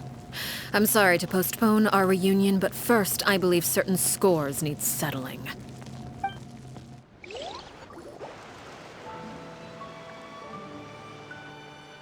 Father, let me explain. Out of my way. Father! You chose to conceal a threat to the house, and for that, you must be punished. Overall, however, I suppose your wrongdoing is hardly the most egregious of the bunch, so I'll deal with your punishments later. As for right now, the more pressing concerns are the traitors among us. By traitors? Do you mean us? Father, let me explain. We didn't mean to... Fultz, why don't you share what you heard? Yes, Father. Secret Midnight Meeting number 3. Participants, Filial, Nantoy, Sato, Toddy. Nantoy clearly said, If only Father wasn't the one who took us in. Sato added, I'm sick of this life. I just want to live as a normal person. Filial was the worst of them all. She called us crazies and said a bunch of mean things about Father. I did not! You're lying! Fultz is trying to frame us. It's not like I'm the only one who heard those things. After that, you and Toddy and a bunch of other people started talking about Clairvy. You were using all those things Clairvy brought up as an excuse to question Father. We're birds locked in a cage. The only way out is to destroy it. That's what you said, wasn't it? You little... You just want me gone, don't you? What did I ever do to you, huh? And you, Sheplo, have you forgotten who stood by your sickbed, watched over you, and changed your dressings? Come on, let's hear it then. What's your reason for all this? You're wrong, Filial. We don't want you to die. You're our family. Liar. You wouldn't be doing this if that were the case. So why? Why have you backed us into a corner? We all live in the House of the Hearth. You know the type of work we do, Filial. A single betrayal can cost dozens of us our lives. It's not like it's never happened before. That kind of thing is hard to forget. That's why the House of the Hearth cannot tolerate any form of betrayal. Ever since we came to Poisson, you've had 7 secret meetings. A lot of the things you talked about really crossed the line. You've been spying on us for half a month? Wait a second. Now that I think about it, the move to Poisson was just a way to make it easier to spy on us, wasn't it? Because we were all in one place. You've had this planned all along. Filial, Nantoy, I'm sorry. I owe you both my life. I owe Clairvy too. If it weren't for all your help after I got poisoned, I wouldn't be standing here today. If this were any other situation, I would do anything to repay that kindness, even if it cost me my life. But rules are rules. I'm sorry. Why? Why? That's enough, Filial. We made a mistake, and we should own up to it. We broke the rules, plain and simple. And now we have to face the consequences. I'm sorry, Sheplo. Fultz. I'm sorry, Father. We accept our punishment. Sheplo, according to the rules of the House of the Hearth, how should these traitors be punished? All those who betray the house pay with their lives. And so it shall be.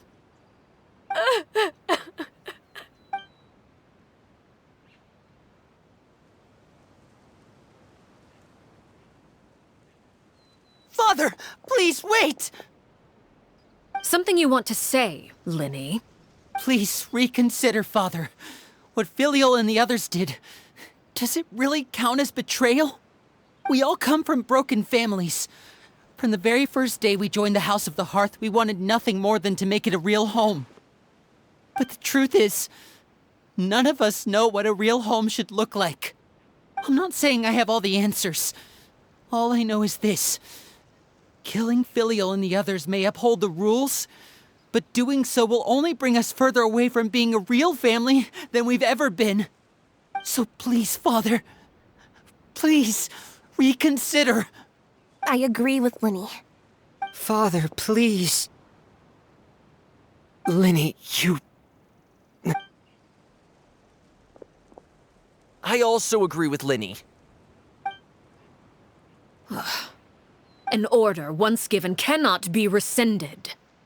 However, given the extent of your determination, I suppose we shall have to go about this a different way.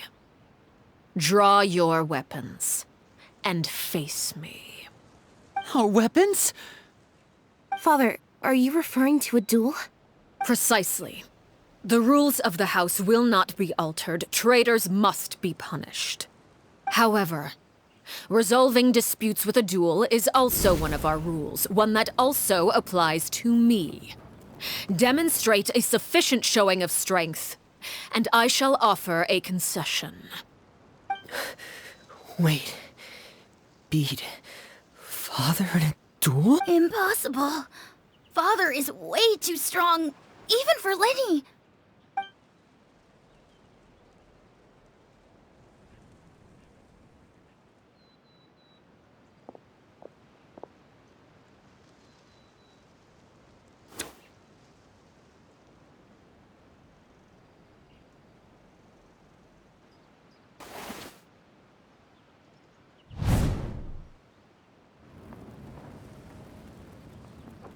Did you hear that, Traveler? Lenny and the others have to duel the knave. What should we do? Can they really win something like that? If they lose, those people from the house are really gonna be executed. Hey, are you listening?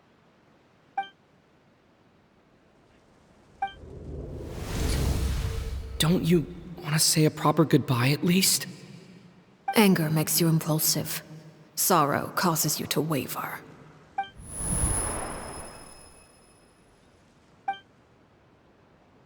Oh, looking at that expression on her face, she seems really serious about this.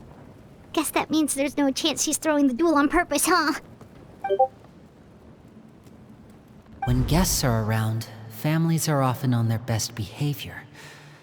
And any disputes are less likely to escalate. When the time comes, make the choice that you deem most appropriate in the situation, and lend your help to the House of the Hearth. What's wrong, Traveler? Hey, where are you going? Traveler? You're asking to join the duel against the knave? I'll allow it. We do have a ready-made dueling ring at our disposal, after all. All I would advise is this. Keep a firm grasp on your weapon, and give it your all. Any less, and you may just lose your life.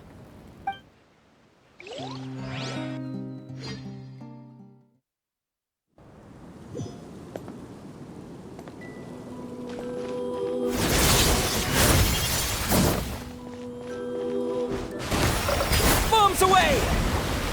Yoo-hoo! Let the world collide! Committed to memory! And voila! Now that's more like it. Is it my turn now? The Temple of Wisdom! With the fall of darkness, destruction shall roar. In there! Have a taste of purity.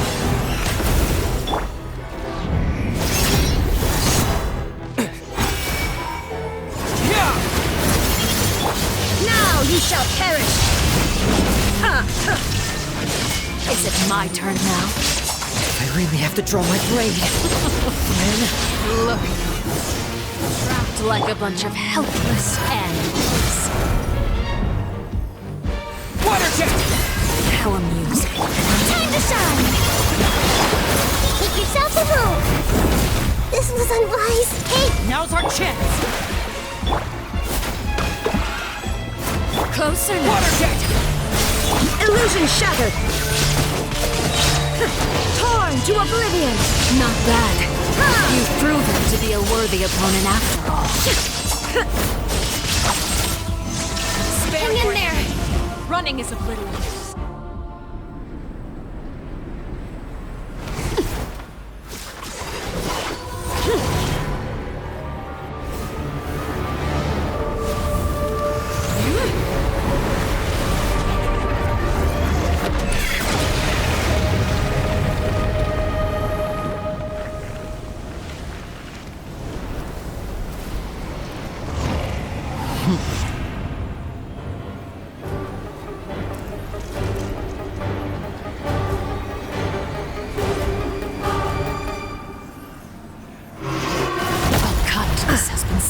There is no My blade is all that remains. Wipe out!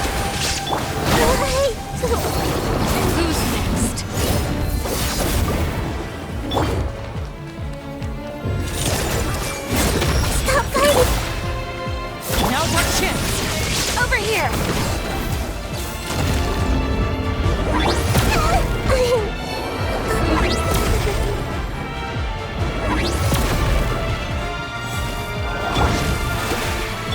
There is no escape! Let my name echo in song! Watch out for father's movements! Look out! The sun and moon have set.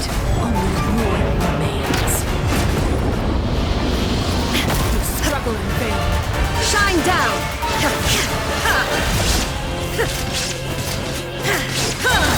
Now ye shall perish! Now's our chance! Over here!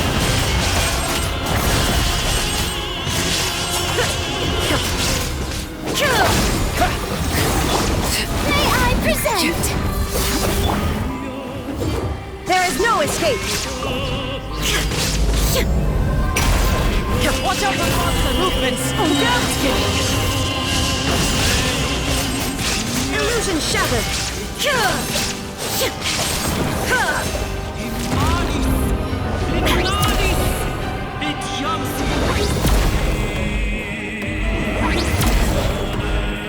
Now's our chance! Over here!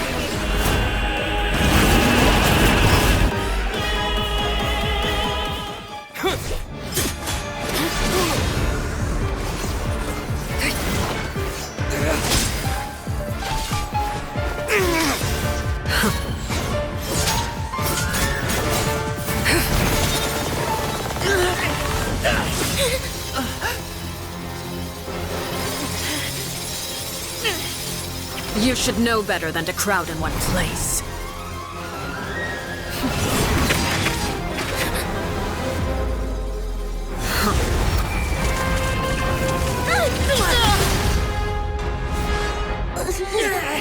Oh, I know. No! I'm sorry, Father!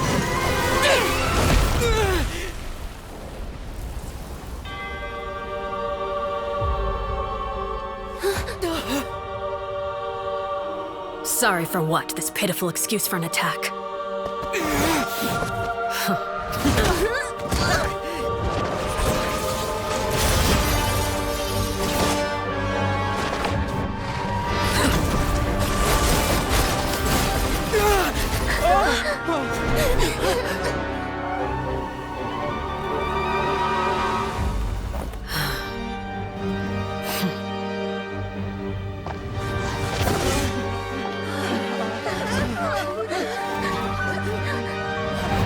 Father, no!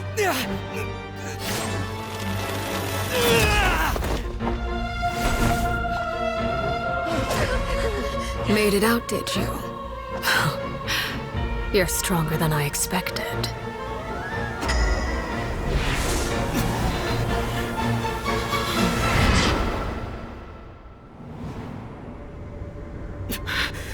A crimson moon? I can't move.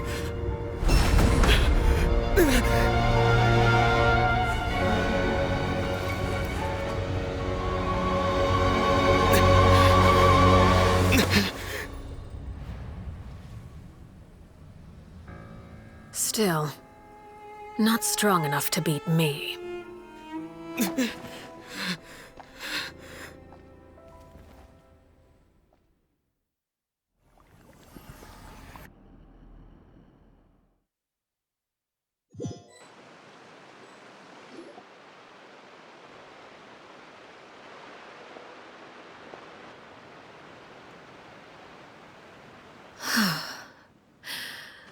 I believe we can end things here. It's not often that we get to enjoy the company of guests, after all. We wouldn't want things to get too out of hand. Brother, are you all right? Lenny. Given that I am the victor of this duel, as agreed, the punishment stands. No! I never thought things would end like this. However, everyone involved in the duel demonstrated a remarkable level of strength and determination. In light of this, I'm prepared to change the method of execution. Elwar, the bottled flames I gave you for safekeeping. Do you still have them? Yes? I wasn't sure what they were for, but I've kept them super safe. I didn't lose a single one. Wonderful. Then, in just a moment, I'll have you administer them. Bottled flames? Indeed. They're the product of a secret experiment. Under certain special circumstances, flames can be extracted from my person and preserved. Once ingested, searing pain will spread across every inch of your body. No harm will come to you physically, but your memories will be burned away. If you can withstand the pain.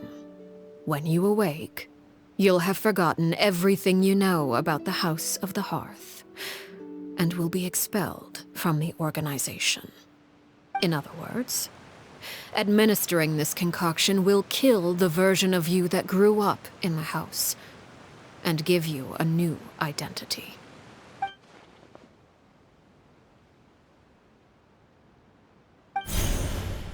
Memory is a mysterious thing indeed. Losing a portion of your memories will alter your sense of self.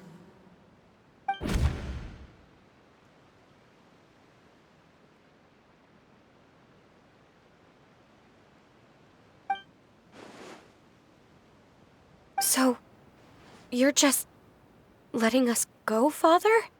You misunderstand. Memories are extremely important. Once consumed by flame, the version of you standing before me will die, and our secrets will die with you.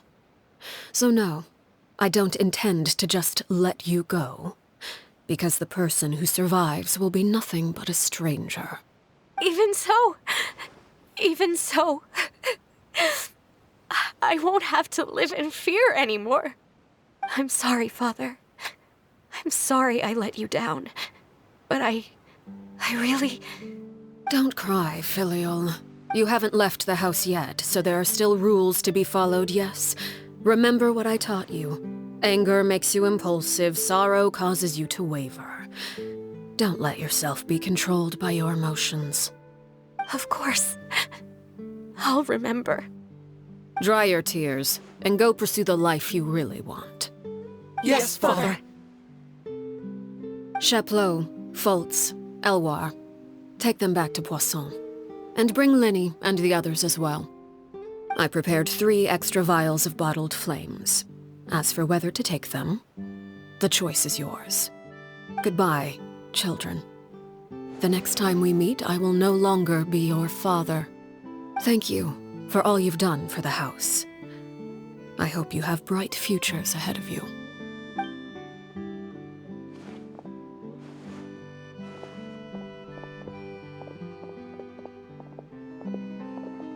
Father.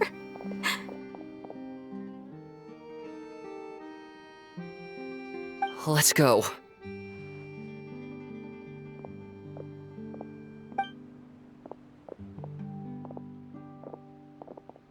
Here, grab my arm, Linny. I'll help you walk back. Thank you.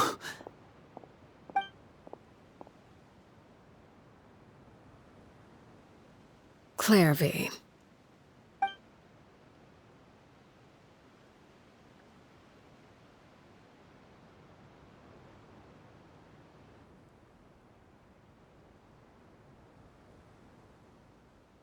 Can we talk now?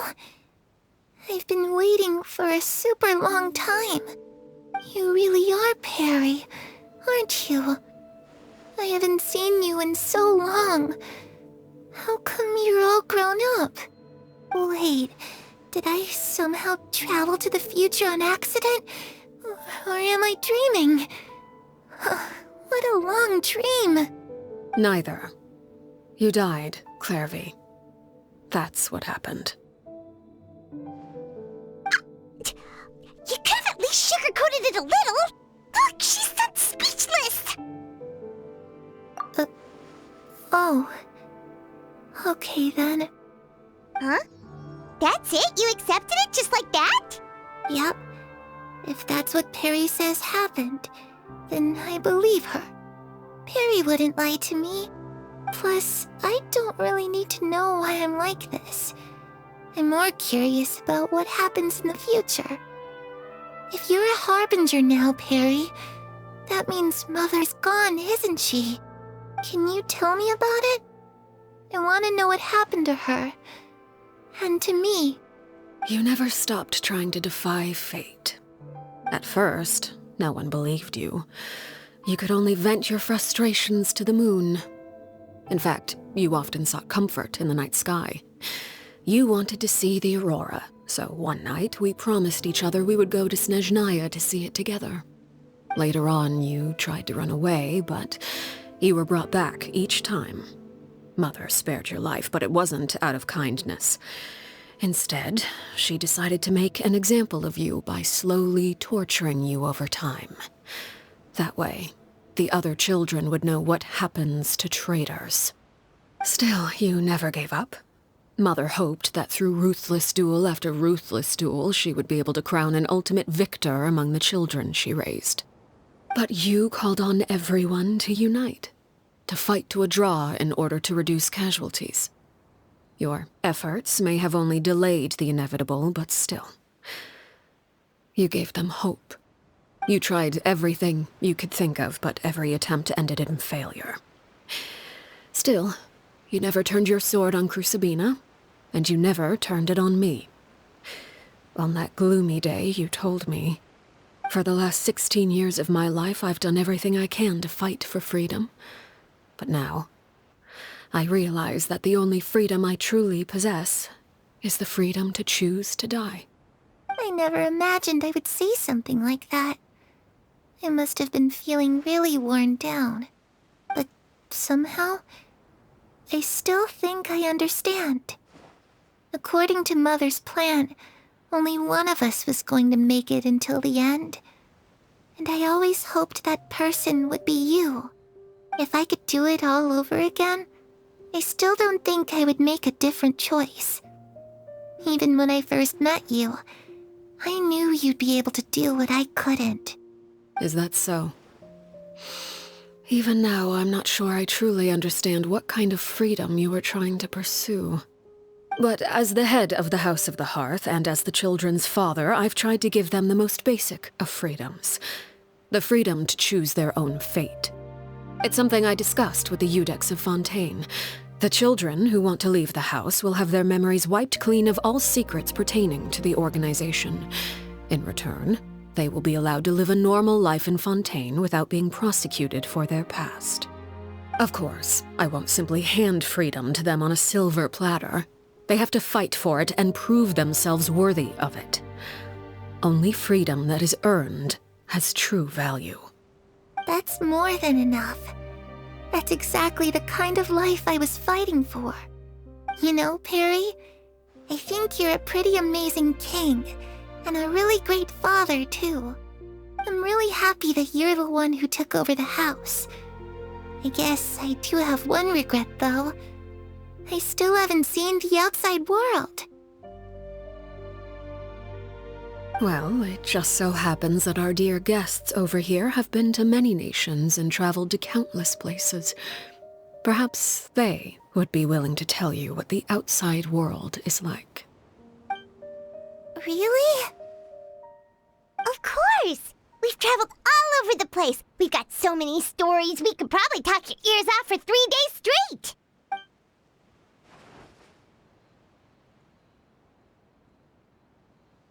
You know, I used to dream of being a bard. Playing the lute while singing into the winds of freedom.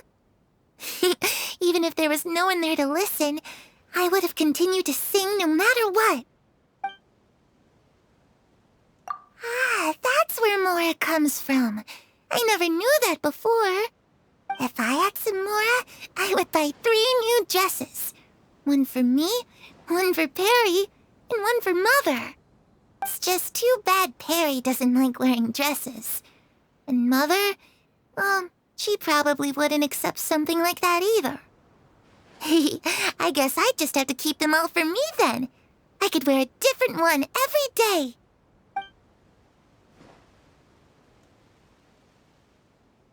Those yokai you mentioned, what do they look like? I once saw a drawing of this one guy with horns on his head and a super scary face. Are there any yokai like that? Oh, sounds like you're talking about an Oni. Yep, we've met one, and let Paimon tell you, they're not nearly as scary as they look. I was always too afraid to skip Mother's fighting lessons. But at the academia, I bet you could do all sorts of secret things in class. Things that have nothing to do with studying. I'm just kidding. Being able to study whatever you want without having to fear for your life actually sounds pretty great.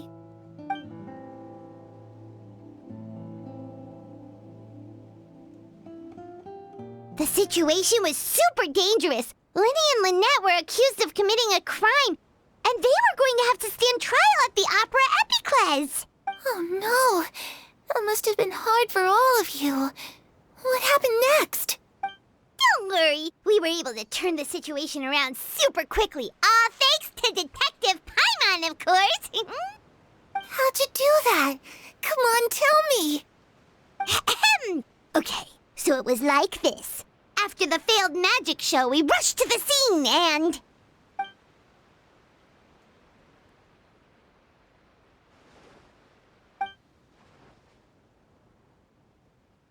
Shadows don't have the capacity to learn or grow.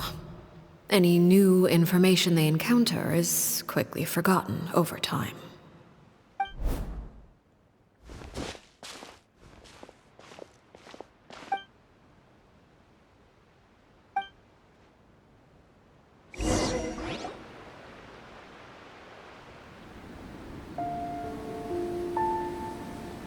Clairvy.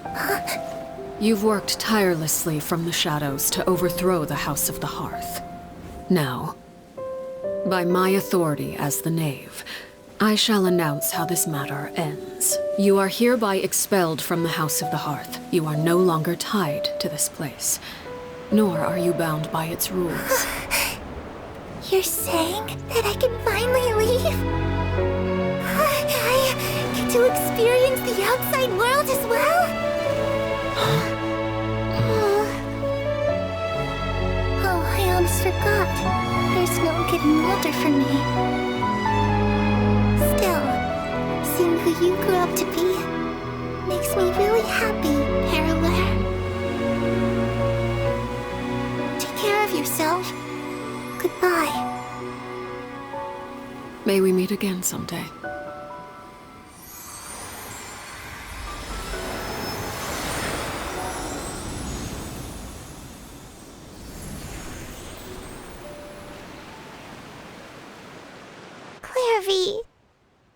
She left so soon. Paimon didn't even get to finish her story. I also have certain sentiments left unsaid. I wanted to tell her that the aurora I saw in Snezhnaya was just as beautiful as the ones in the pictures. But a shadow's memories reset at dawn. Had we delayed any longer, we wouldn't have had the time to say goodbye. Whatever regrets may linger, let them be lost to the coming of a new day. Father? It's Linny! Hey, Linny!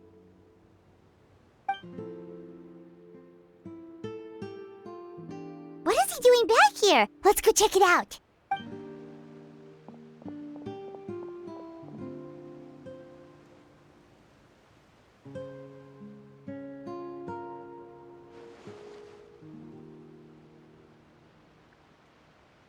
Father, the bottled flames have been administered. Filio and the others have left the house. And you? What have you decided? Thank you for giving us that choice, Father. But we never wanted to leave the house. It's the only home we've ever known. Lynette and Fremine feel the same way. They're recuperating back at the Hotel Bouffe Tété. But I decided to come back and tell you where we stood. I'm sure you're well aware of the expectations I have for you. I want you to follow in my footsteps and become the next king of the house. Yet you seem to have different ideas. I must admit, I'm rather surprised by your decision to stay. There's nothing wrong with choosing to live a quiet life. Leading this organization is a heavy responsibility, one not so easily carried by someone forced onto the throne. I just never understood what you saw in me. What made you believe I was deserving of that throne? You're brave, talented, and, most importantly, you cherish your family. You would do anything to protect them, even if it costs you your life.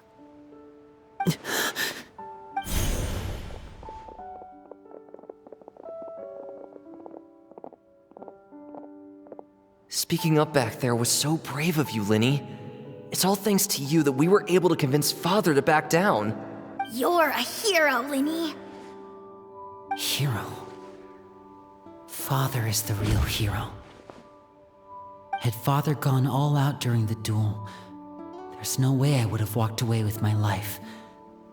She must have had it all planned from the beginning, from the very moment she suggested a duel. I'm not deserving of that title. I'm not strong enough or smart enough. You're wrong. In my opinion, all you need to be deserving of the throne is conviction and the necessary strength to act on it. We may have different ideas of what it means to be a family, but you can hardly be said to lack conviction. What you truly lack is strength. For someone of your talent, though, that's something that will come with time. Even without that strength, you still chose to face me in a duel, even though the odds were stacked against you. That capacity to honor your convictions is what I truly see in you. Father. No one knows what the future holds, what tragedy or triumph may be in store. Being at the head of this organization requires the strength of will to face whatever comes. Caution will only hold you back. If reaching a certain standard were required to go after what you want, I would never have succeeded in killing my predecessor. Back then, there was still a considerable gap between our abilities. Strength may decide the ultimate victor, but those who let a lack of strength dictate their decisions or undermine their convictions will never be worthy of the throne. I understand, Father. Thank you. Children must grow up to surpass their parents. Only then can a family continue to flourish. The road ahead is not an easy one, so I'll ask you one last time. Are you certain you want to stay? You've done so much for me, Father, and that kindness must be repaid. Plus, with Project Stuja at hand, there are many dangers ahead, and I, for one, don't intend to back down. Protecting my family at all costs. That's my conviction. Then you're welcome to stay. As for Project Stuja, you need not be too concerned. If those cowardly businessmen and heartless dignitaries try to take us down, I'm prepared to teach them a lesson. Having members who longed for the light was our organization's last weakness. With those members no longer among our ranks, the House of the Hearth is like a spider hiding in the shadows. We need only wait for our prey to come to us. At present, our imperative is to use their plan to our advantage. In doing so, a crimson moon shall rise amid the frigid blizzards of winter. No demonstration of loyalty shall go unrewarded, and no sacrifice shall be in vain. As for the two of you, whether we meet again as friend or foe, I'll remember the camaraderie we shared in this moment. No matter how arduous the journey ahead, I hope we both reach our desired destination.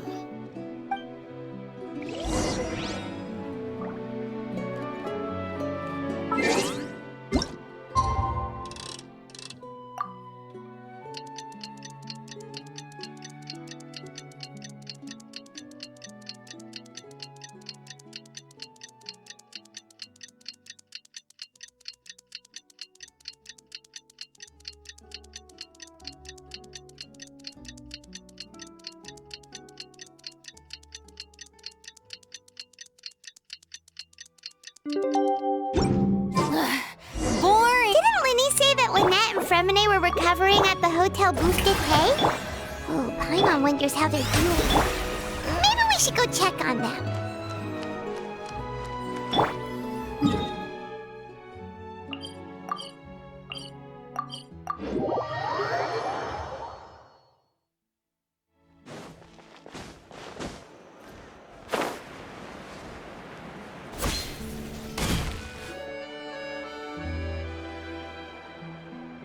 Lynette, Fremine, how are you feeling?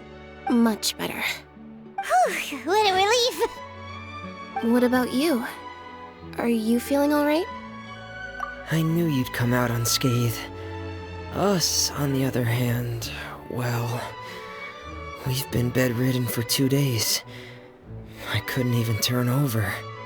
Oh, and I wanted to ask, is Clairvy gone?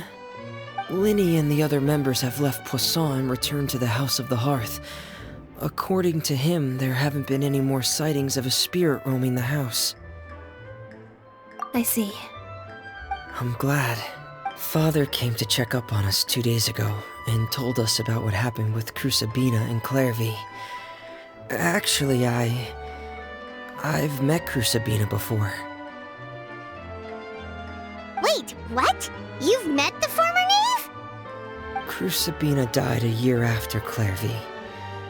It was during the year between their deaths that I joined the House of the Hearth. Crusabina had an extremely cruel and radical way of doing things. While she was alive, the atmosphere in the house was suffocating. When I joined, though, the experiment she valued so much had already come to an end, and all the people involved, dead and injured alike, were gone. Crusabina never talked about the past with us newcomers. A couple of months after I joined, Father killed Crusabina and burned all her files. With that, the names of all the people subjected to her experiments, Clairvy included, were lost to the flames, along with the painful memories they represented. Father took in Linny and me a couple months after that, but she never mentioned anything about Crusabina or Clairvy. It really seems like something she was planning to keep to herself. The last time you talked to her, did she mention why she kept it a secret for so long? She said she didn't want us to be affected by the darkness of the past. She was worried we'd develop a false sense of gratitude towards her if we knew about it. The foundation of a family should be free of any corrupting influence. Whatever happened in the past, it has nothing to do with who we are now. And that's what Father told us in the end. But I still thanked her for everything. It was only after hearing about what Crusabina did that I finally realized how insignificant our lives could have been. The members of the house meant nothing to her. To say that she valued them in any way, even just as a tool, would probably be giving her too much credit. If Father hadn't taken over the House of the Hearth, I probably would have already... Father rarely brings up the fact that she saved us.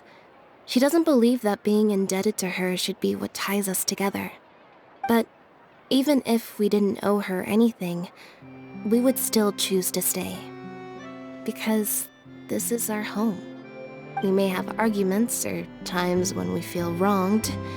Some people may even choose to leave.